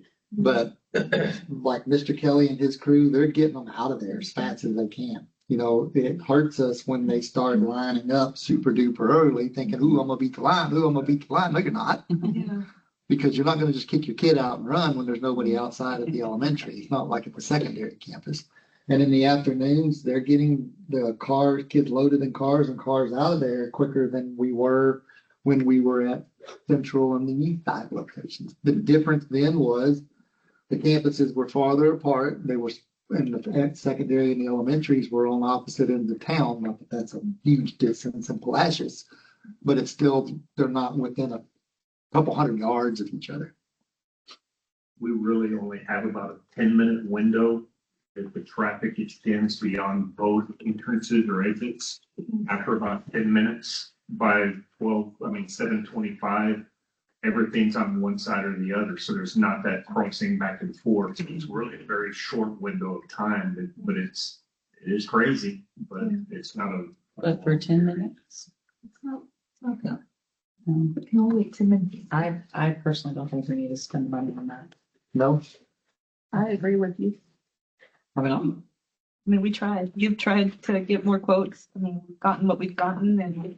Also, I can understand if it was, they're waiting 30 Right, no. plus minutes, but 10 The minutes. complaint is 10 minutes. and it's always going to be worse at the first of school because you got a whole new batch of pre-K parents. Do you still have, People forget how to drive over the summer, apparently. they do, do you still have a lot of people complaining about it? I mean, There were a few this year early on, not like the first year when we opened the campuses. I will tell you, during drop off, when we open almost all of the doors, especially for our younger, and I'll get one or two periodically where they'll say, hey, almost had a wreck today, and they'll point something, something of that nature. So, there is a level of frustration, Sure. but, it's not as bad within the last couple of weeks as it had been. So like with those kind of concerns, obviously that's a big concern, almost like, are those things that we could like look into to take into To be consideration? honest with you, it's people that are not being patient on their own, and so they're doing stupid things, almost like, they're in the driving lane, and then they're trying to cut across the people Okay. that are on the shoulder. And then you have people that are just not wanting to be patient or let somebody in, so everybody's inching up real tight on each other to prevent somebody else, and, so a lot of it is just people just Gotcha. being non-courteous drivers. And we're always gonna have that. Yeah. Regardless of what kind of traffic study we have, there's Yeah. gonna be impatient There's gonna be road people. rage. It's like, I go to the elementary school first. Because if you go to high school first, then you gotta cross the highway, and then you gotta cross the highway again. Right. I go there first, you only cross one time. Taught my wife that, she didn't like telling her that at first, but then, I gotta go across the highway one time. So you're not sitting there waiting and backing up traffic. Anyways. Very. I would say typically we open the doors at 7:15, and by 7:30, if we have somebody out on the street, it's very minimal. So say It's just in that 15-minute period. I don't know how you could do any better than that. I don't know either. The highways. I think always the going- solutions that would make it drastically better are all text dot.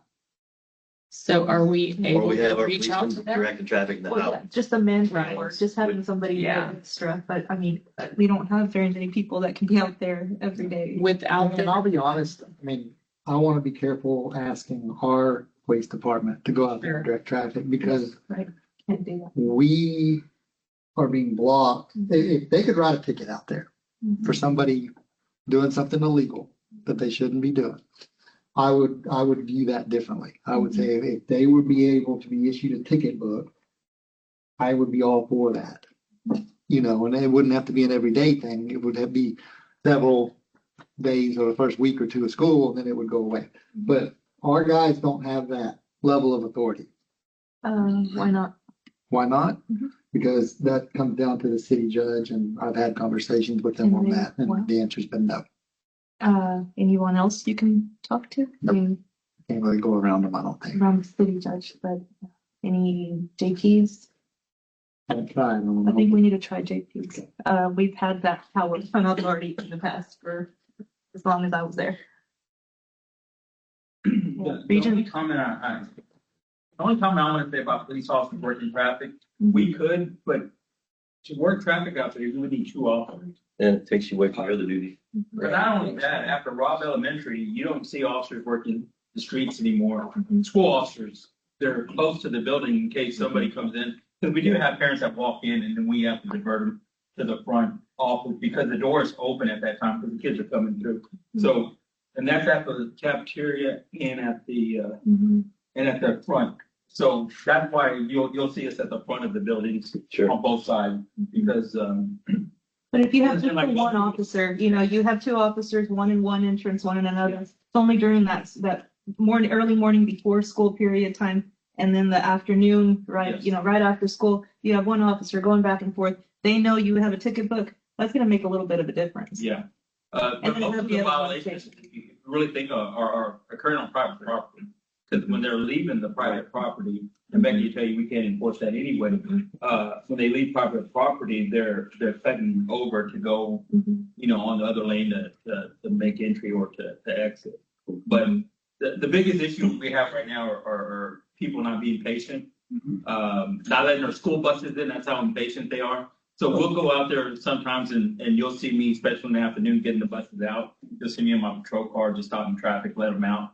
But other than that, it's very impatient people, but it's not really that bad. I live in Victoria. It took 45 minutes to pick up my daughter. Right. And I live across the street.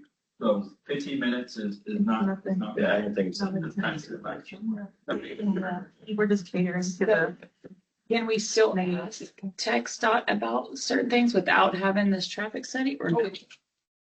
I mean, we can make a request and they'll put it in their queue or they'll consider it and go. Leave it in their hands. Mhm. I think we should do that instead. Me too. So scratch the traffic study. Yes. All agree with that? And just basically ask text dots and what they can do instead.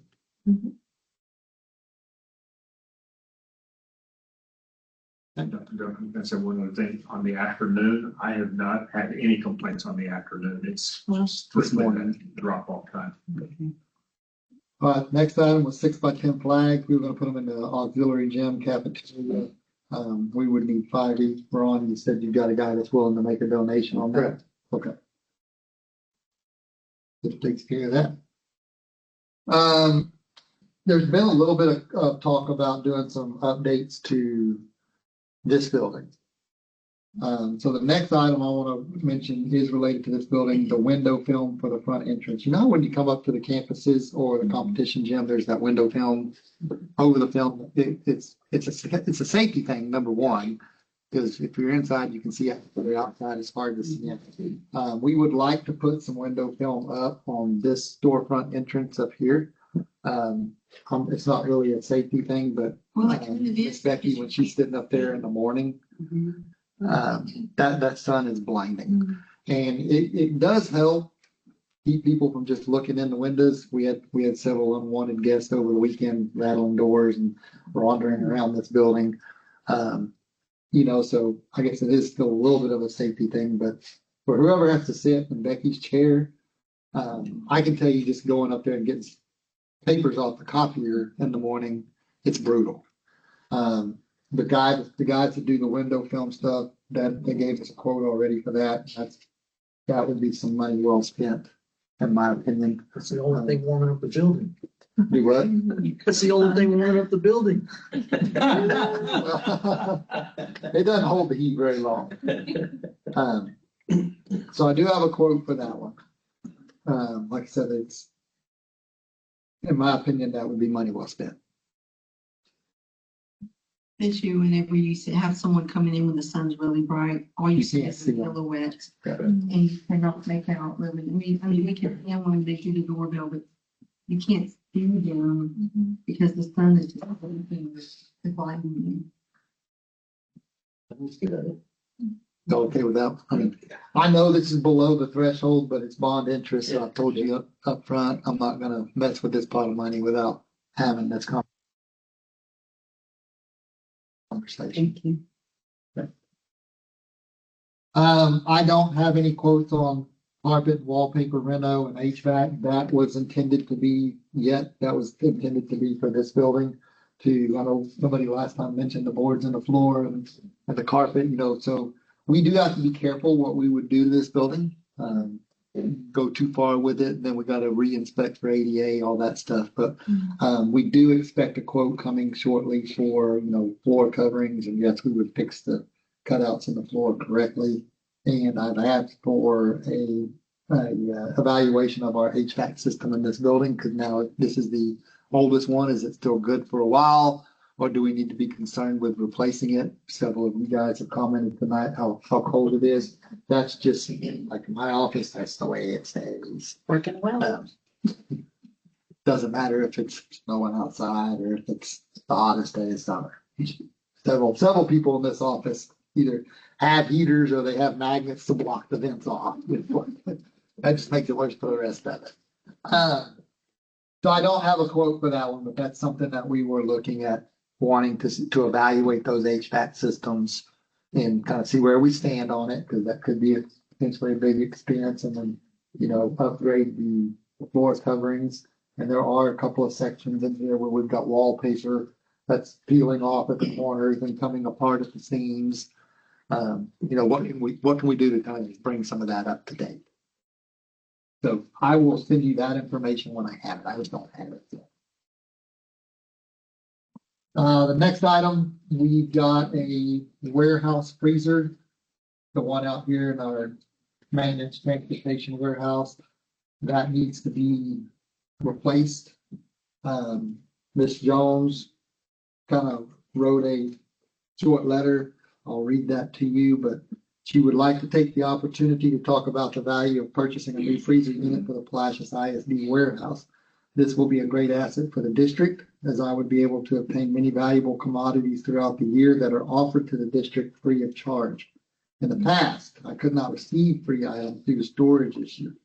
Obtaining the free items will save a lot of money district-wide on food items.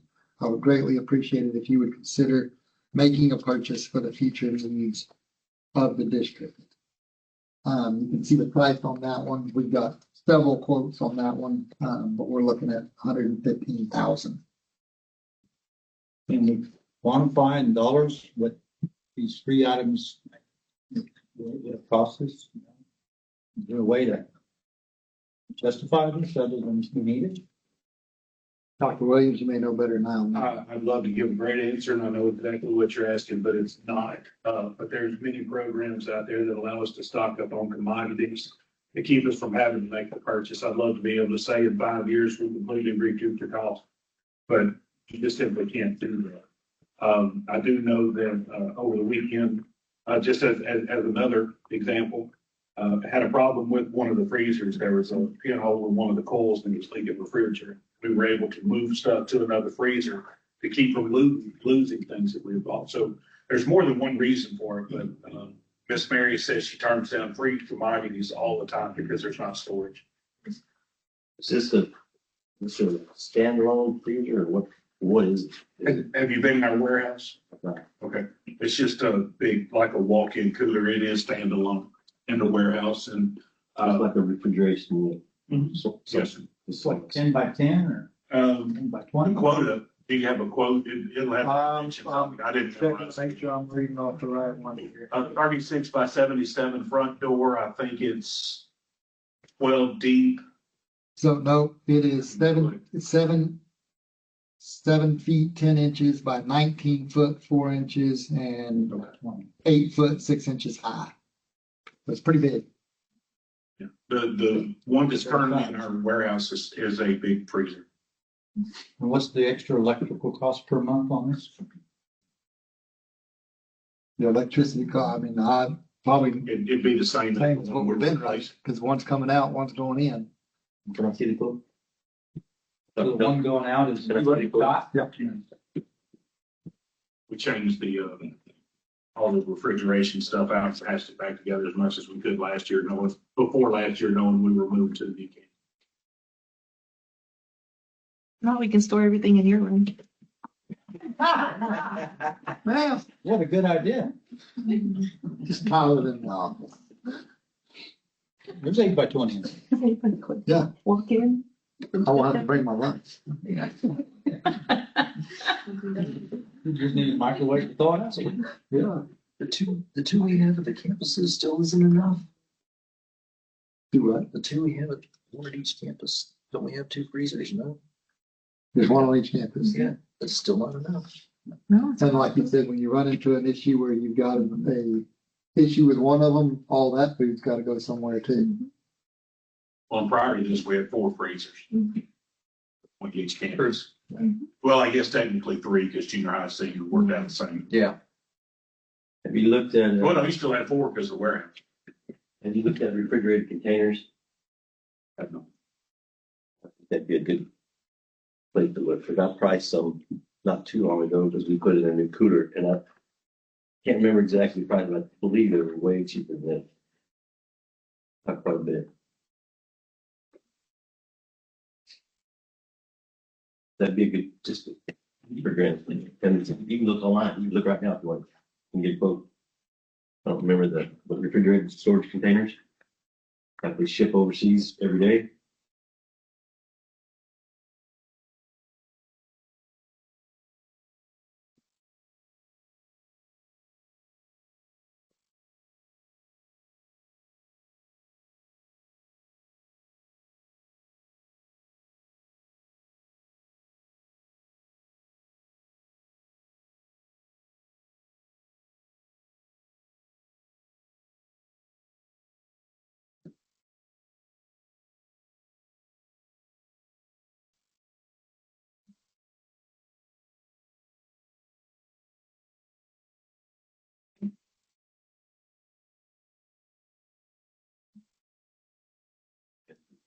I actually got some contacts. That price I'm not too long ago. If you want to send contacts, then I'll be glad to call them. Maybe have some. And this came originally from Miss Jones. We're just looking into it. But they're all self-contained, and you just drive a truck over and dump it off. Plug it in. I've already saw the refrigerator trailer. We buy a little vodka drug to back up to it. We can haul everything over there and bring it back wherever we need to. So that can be one, we can look at that and I can send that to you guys in an email. So we can compare that quote to one of these.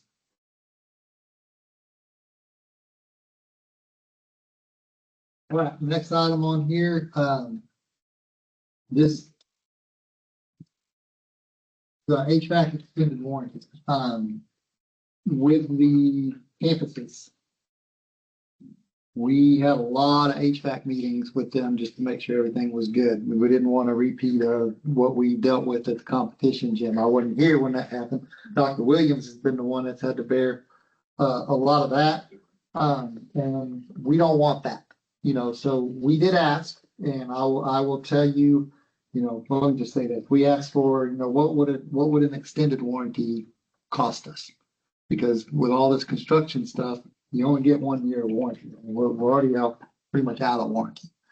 And they did give us a quote.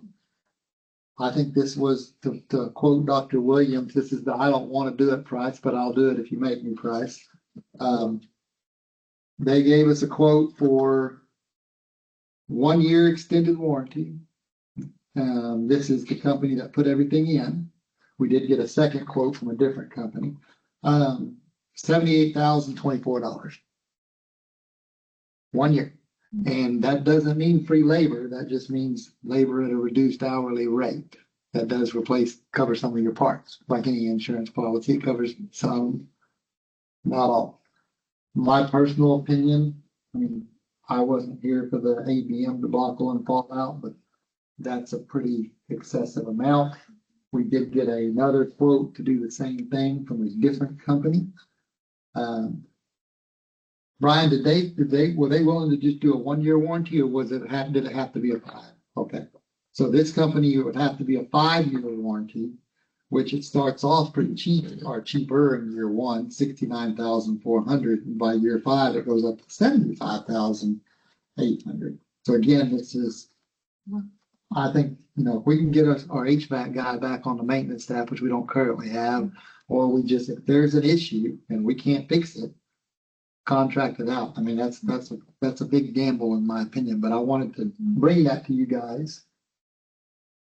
Like I said, y'all dealt with the ABM as Dr. Williams has. I was not a part of that conversation, but it seemed to rub a lot of people wrong. So I wanted to at least be able to present you guys with an insurance option for an extended warranty if that was something you wanted to consider. Or we just do everything on a HTS is willing to do a case-by-case 1 year. basis. Pardon? Or we do it on a case-by-case basis. If you get an issue, we call and fix it.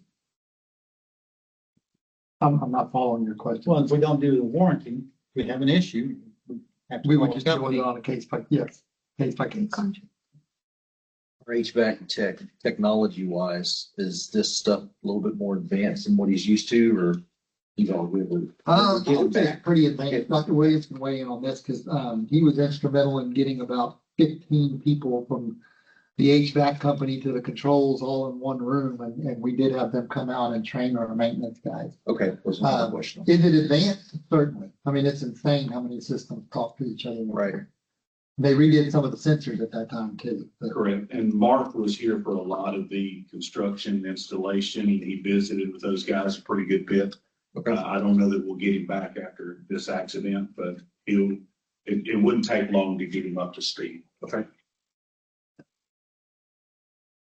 Like I said, I'm good. I just wanted to present it to you guys as an option. So that was one of the recommendations of that panel. I heard you talk about it a little bit, but the crew of 15, they came back and said we could put together a package for what maintenance would take if we came to do it. I said, do that. And the training that was done by this company, it was 2 full days on site. They would meet at the high school, go to the conference room, They would do things in there and then they would go up on the units. So all of my maintenance guys, but two have received that maintenance training. So I don't think we need a warranty. No. I don't recommend it either. Nope. Nope. Yeah, like I said, wanted to give them, put it out there. Like when we don't necessarily want to quote, we get plenty going on. Marty's a lot important. No, they're buying. I just keep backing over here. We already talked about approving, the additional approved projects in construction. So, okay, refurb the bike cave. So this is out in the warehouse where the freezers are we just talked about. So our technology people used to be out there. There's a little sub office. It's called the bike cave. Our district servers are in there and it is in need of some repair. So just to give you an idea of something, if critters or rain or something gets to those servers, we're dead in the water as far as technology goes. There's no phones, there's no computer, there's no internet, we're back to the Stone Age. That used to also be their office. Now, this year, we moved them over into a classroom that we weren't using at the secondary campus. And that works out well. It puts them closer to the teachers, both campuses, honestly. But I did that with the caveat that, if we ever need that classroom for kids, they got to go back to the back cave. So they did get a quote to redo that area in there. The only thing that this quote doesn't include is the roofing panels, but that's something we can do. That's not it's not re-roofing the entire warehouse. It's replacing the panels over that section of the building. The quote for doing the interior work in there was $21,600 and change. What's that entail on the inside? Just, what are you gonna do to it inside? Yeah.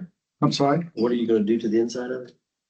So it is removing all the existing drywall in the walls. It is updating the insulation or replacing it where it has been wet, because you got to realize, the water has seeped into here. So walls, obviously, if you remove them, you got to put the drywall back up. Replacing the ceiling tiles, replacing baseboard. How big of an area is it? I'm sorry? How big of an area is it? Ooh, let's see here. I don't know if I have that piece of information. Half the size of this boardroom? I think. Maybe half or 2/3, something like that, because there's 3 rooms there. Yeah. For offices. I don't think this quote actually has the square footage though. Well, I was just trying to wrap my head around what a good idea of installation cost. So I don't think that's a bad price. If it's about the size of this room. It's half of this, 2/3. Yeah. And then can I just say something? If they do repair the roof, buy the technology, that department, everything over there, there's storage.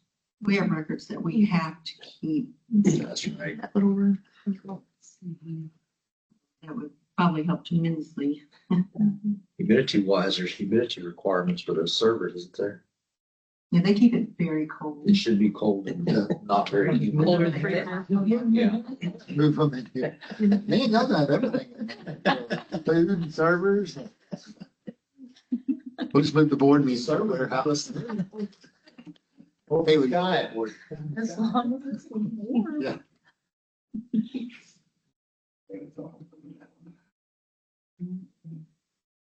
That sounds like it needs to be done. Yeah, some of our most important pieces over there, records and servers. It's small. It's small. The last one was an interesting one. This one came from a student. We don't have very many kids that walk or ride to the secondary campus, but there are a few. And there was a student request, could we get some bike racks? And I told him we would look into it.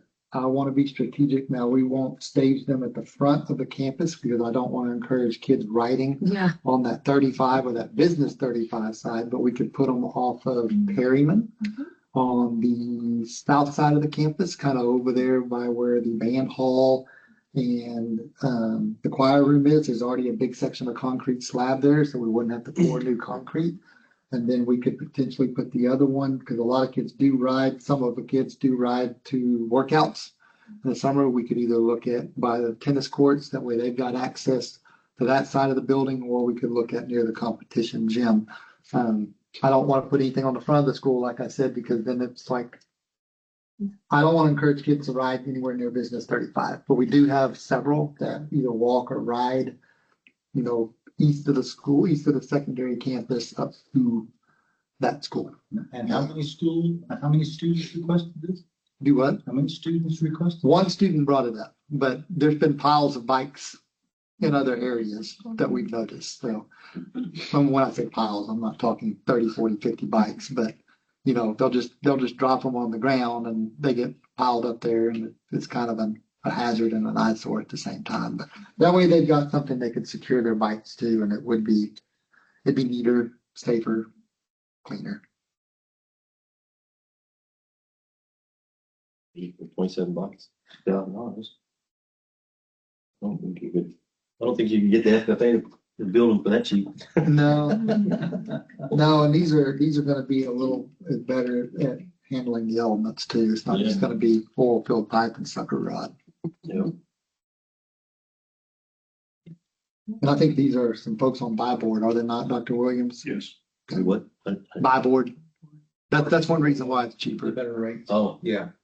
That would good for that one. Yes. Yeah.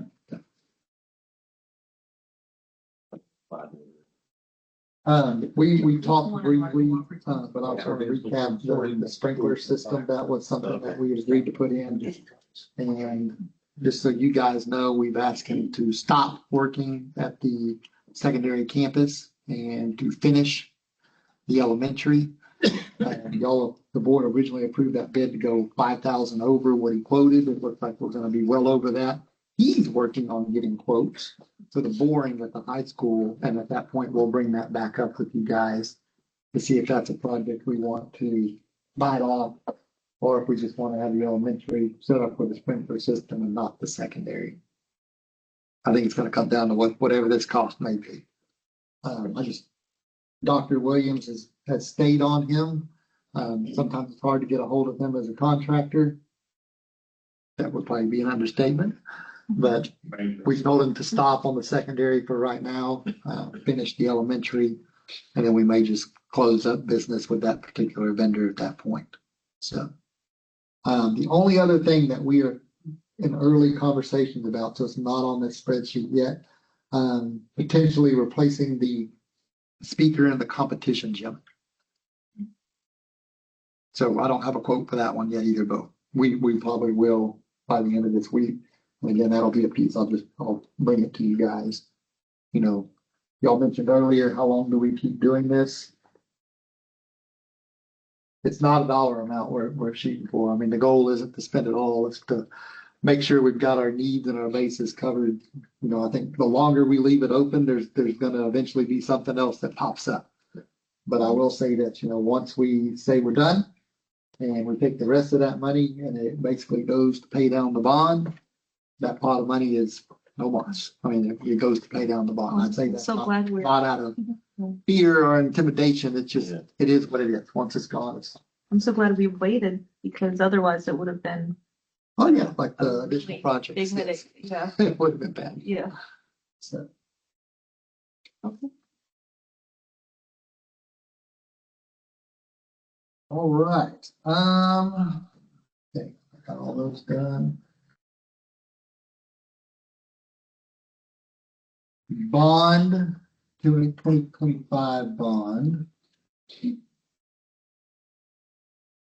should have a copy of that spreadsheet. So this is where we did the 3-year planning.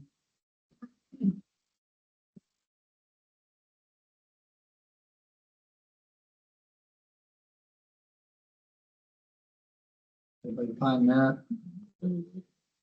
Okay, so I asked Peggy to add a column because we have the amount budgeted. I asked her to add the amount actual so we can kind of track this as we're going because sometimes quotes go up, especially if you don't get it locked in quick and get going with it. So the ones I want to talk to you about today are highlighted in red. Now I'm going to start on the maintenance side. So for the Genie boom lift, I gotta find that.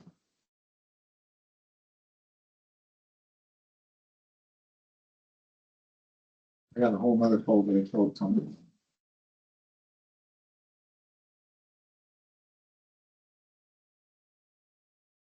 it. Okay, for the Genie boom lift. Paul, I think you brought this up last time when we worked on this, you know, could we buy it new? Could we buy it used? We do have some used quotes for that one. And they're from United Rentals. We feel like that's a pretty, we're comfortable with buying a used piece of equipment from them. Sure. So we were able to locate the boom lift for $59,715, and that one's used. The scissor lift, there was almost the difference between new and used was so small. We honestly felt like that was better just to go with new on that one. We weren't saving that much money. The difference was vastly different on the boom lift. The new old 19.3s. Numbers are small. I gotta Yeah, get I these agree. out. Now, if we're doing the scissor lift, we do need the trailer. You need to what? We'll need the trailer for Oh, the yeah. scissor lift. Yeah. At $5,750. So those pieces are kind of all together.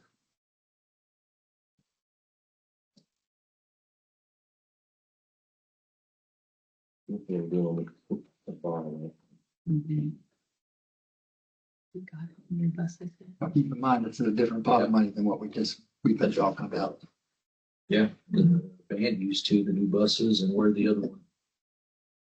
But She asked if we got the new buses. The band uses two of the new buses, and the other one is used by.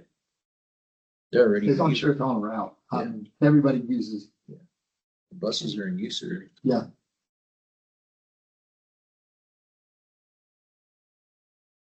Okay, there's no questions on that. I'm gonna go down the list now. All right, the Ford F-150 pickup. We got several quotes on that. The most reasonable one we got is the $39,780. And then for the F-250, we got a quote in at $51,320.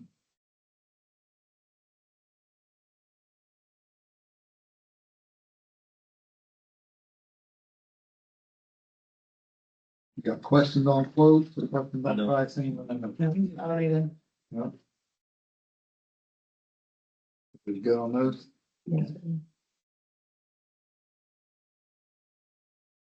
The cafeteria warehouse freezer. So we just talked about that from bond interest.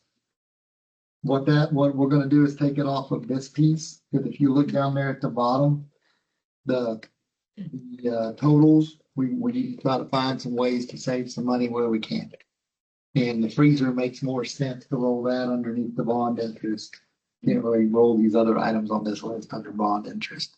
So that's a move on that part. Right, going down to transportation.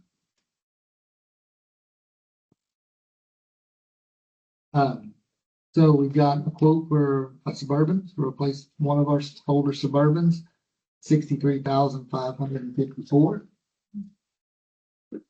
And then right underneath that, I didn't turn this one red, so that's my fault. So I want to point that out. This was a 12-passenger van on the original plan.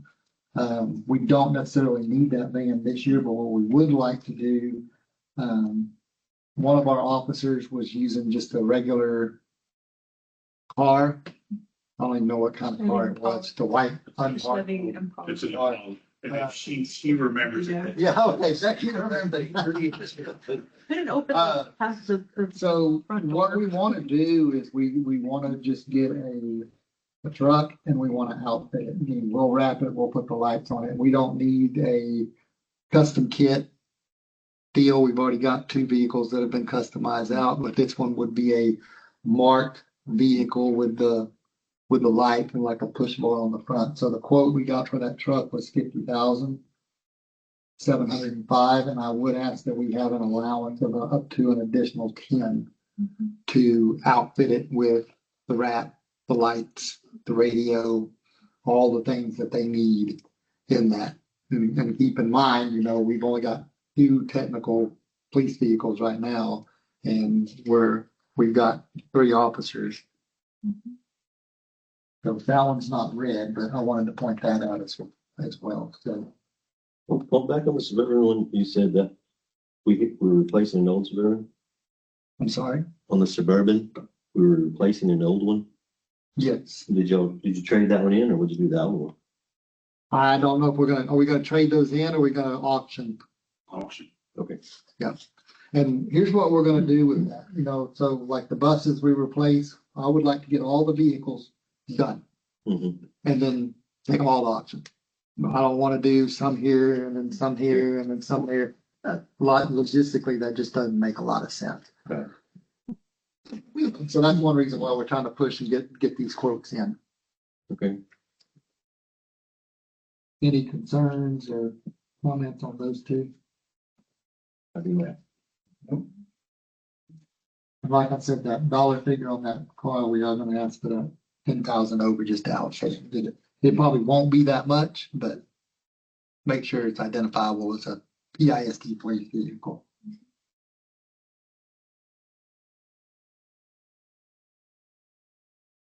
All right, what's next on that list, Jenny? Okay, hey, can you scroll up a little bit, ma'am? Okay, thank you.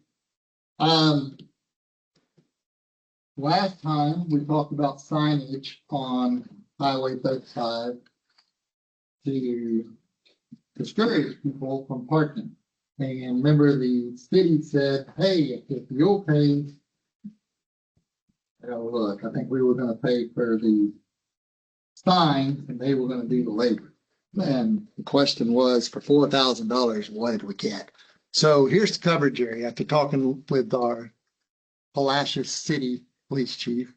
So there's secondary campus, there's the recycle center. Don't ask me the name of that county road, but it would be from here to Shark Drive. So when they gave us a quote for $4,000 and said we were gonna get 8 signs, that's what it covers. And will they do the enforcement?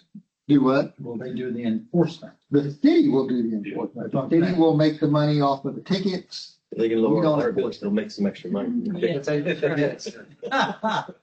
So this may be something that we want to wait on and see if the city wants to budget for that for next year. I mean, I'm open to ideas.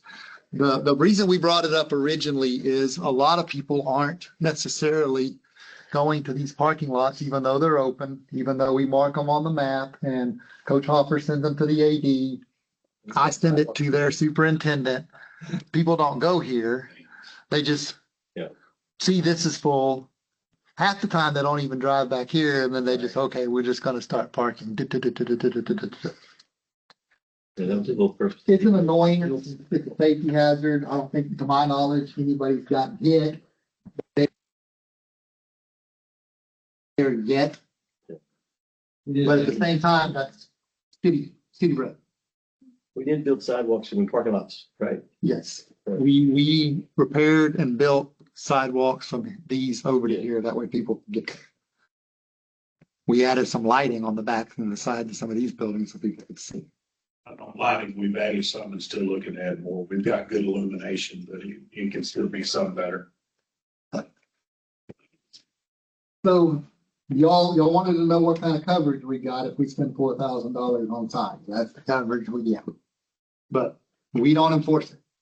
That would just be a sign. It would be legally enforceable via city ordinance, and Palacios PD would be the ones doing the enforcement and writing the tickets and so on and so forth. We can't guarantee them actually being out there. Right. No, I mean, can't make But no. I mean, what Is is the sign gonna say a fine or something, or just no parking? no car park, probably.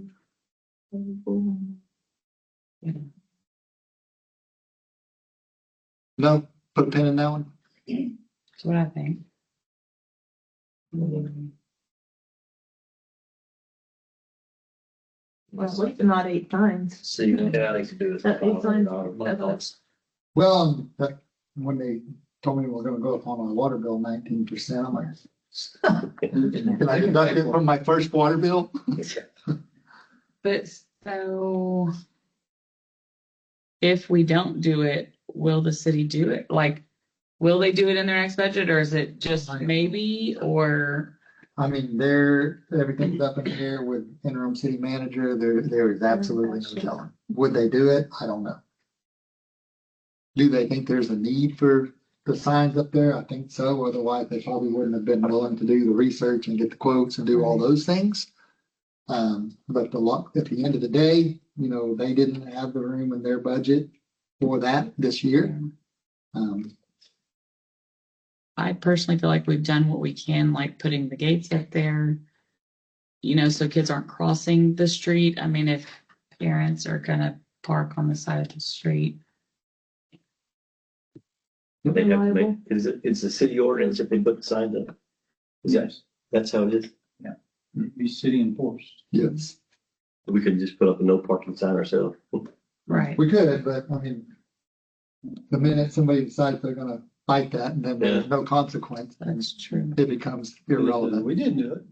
Yeah. And then they start ignoring other signs. We need their buy-in. Really their responsibility.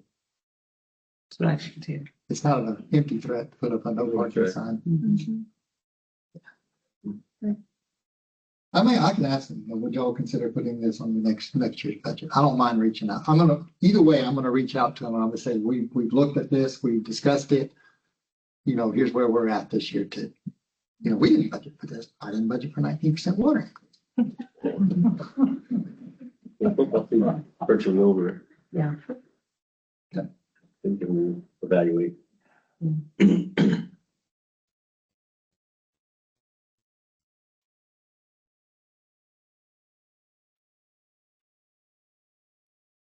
All right, get to the end. Okay. Oh, that last bullet point we've already discussed. No worries. The traffic engineering on that one. Okay, so we can skip that. We already said we're done with that game. The last bullet point, Senate Bill 546 was passed requiring all school buses to have 3-point seatbelts. PEA has requested information from districts regarding cost and financial barriers. So when this bill was written, it was kind of worded as in you got to get it done. You got to get it done now. I think theoretically, the legislators knew what they were doing. On the practical side, they had no freaking clue because they didn't listen to anybody on the advocacy side. So PEA has reached out, to find out what will this cost each district. And anytime PEA reaches out on that level, it's usually because they're looking at grant funding somehow. Maybe it's another safety cycle grant related strictly to seatbelts on buses. I don't know. So that means we have two options. One, we can pay to retrofit the buses ourselves. So if we were to pay, I do have a quote, and they would basically have to come in and yank all the bus seats out and put in all new seat backs. It costs us $131,000, $131,380 to do that. I don't recommend we do that because I think we'd be smarter to wait. So the recommended thing I think we do is we publicly state in a meeting that we're waiting to retrofit the buses until one of two things happens. One, funding is provided by PEA or by the state. Or two, we will cyclically replace the buses in whichever event comes first, because the new buses have the 3-point seatbelts.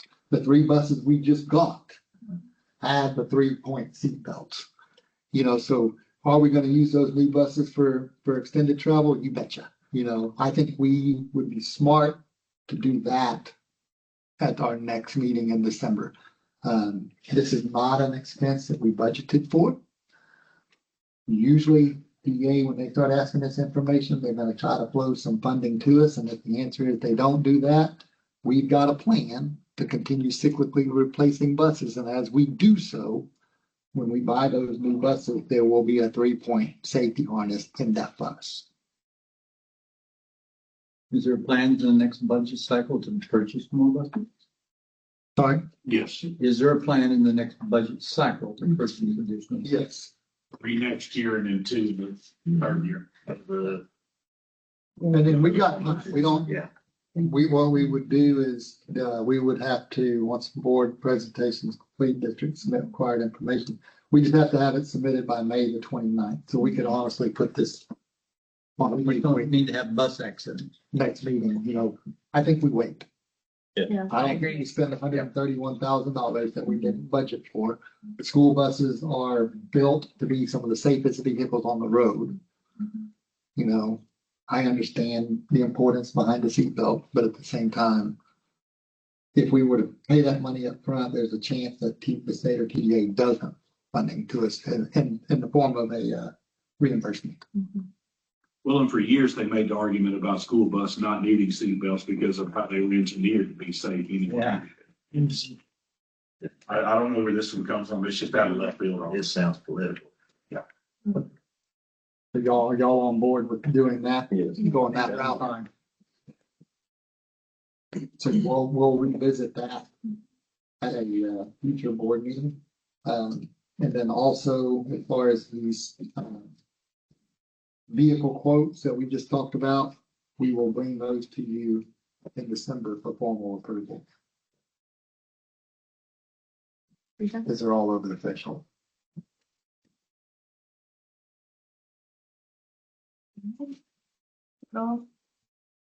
That concludes the November budget workshop. Okay. I'll take a motion to. We can't adjourn yet. Why not? We got one more piece. Oh, yours. Yes. I was just kidding though. Y'all can go. We can't. So we're gonna have to adjourn. Nobody lost. Thank you all for being here. Thank you all. Yeah. Oh, God. Everybody? It's all 8:40. And where, okay.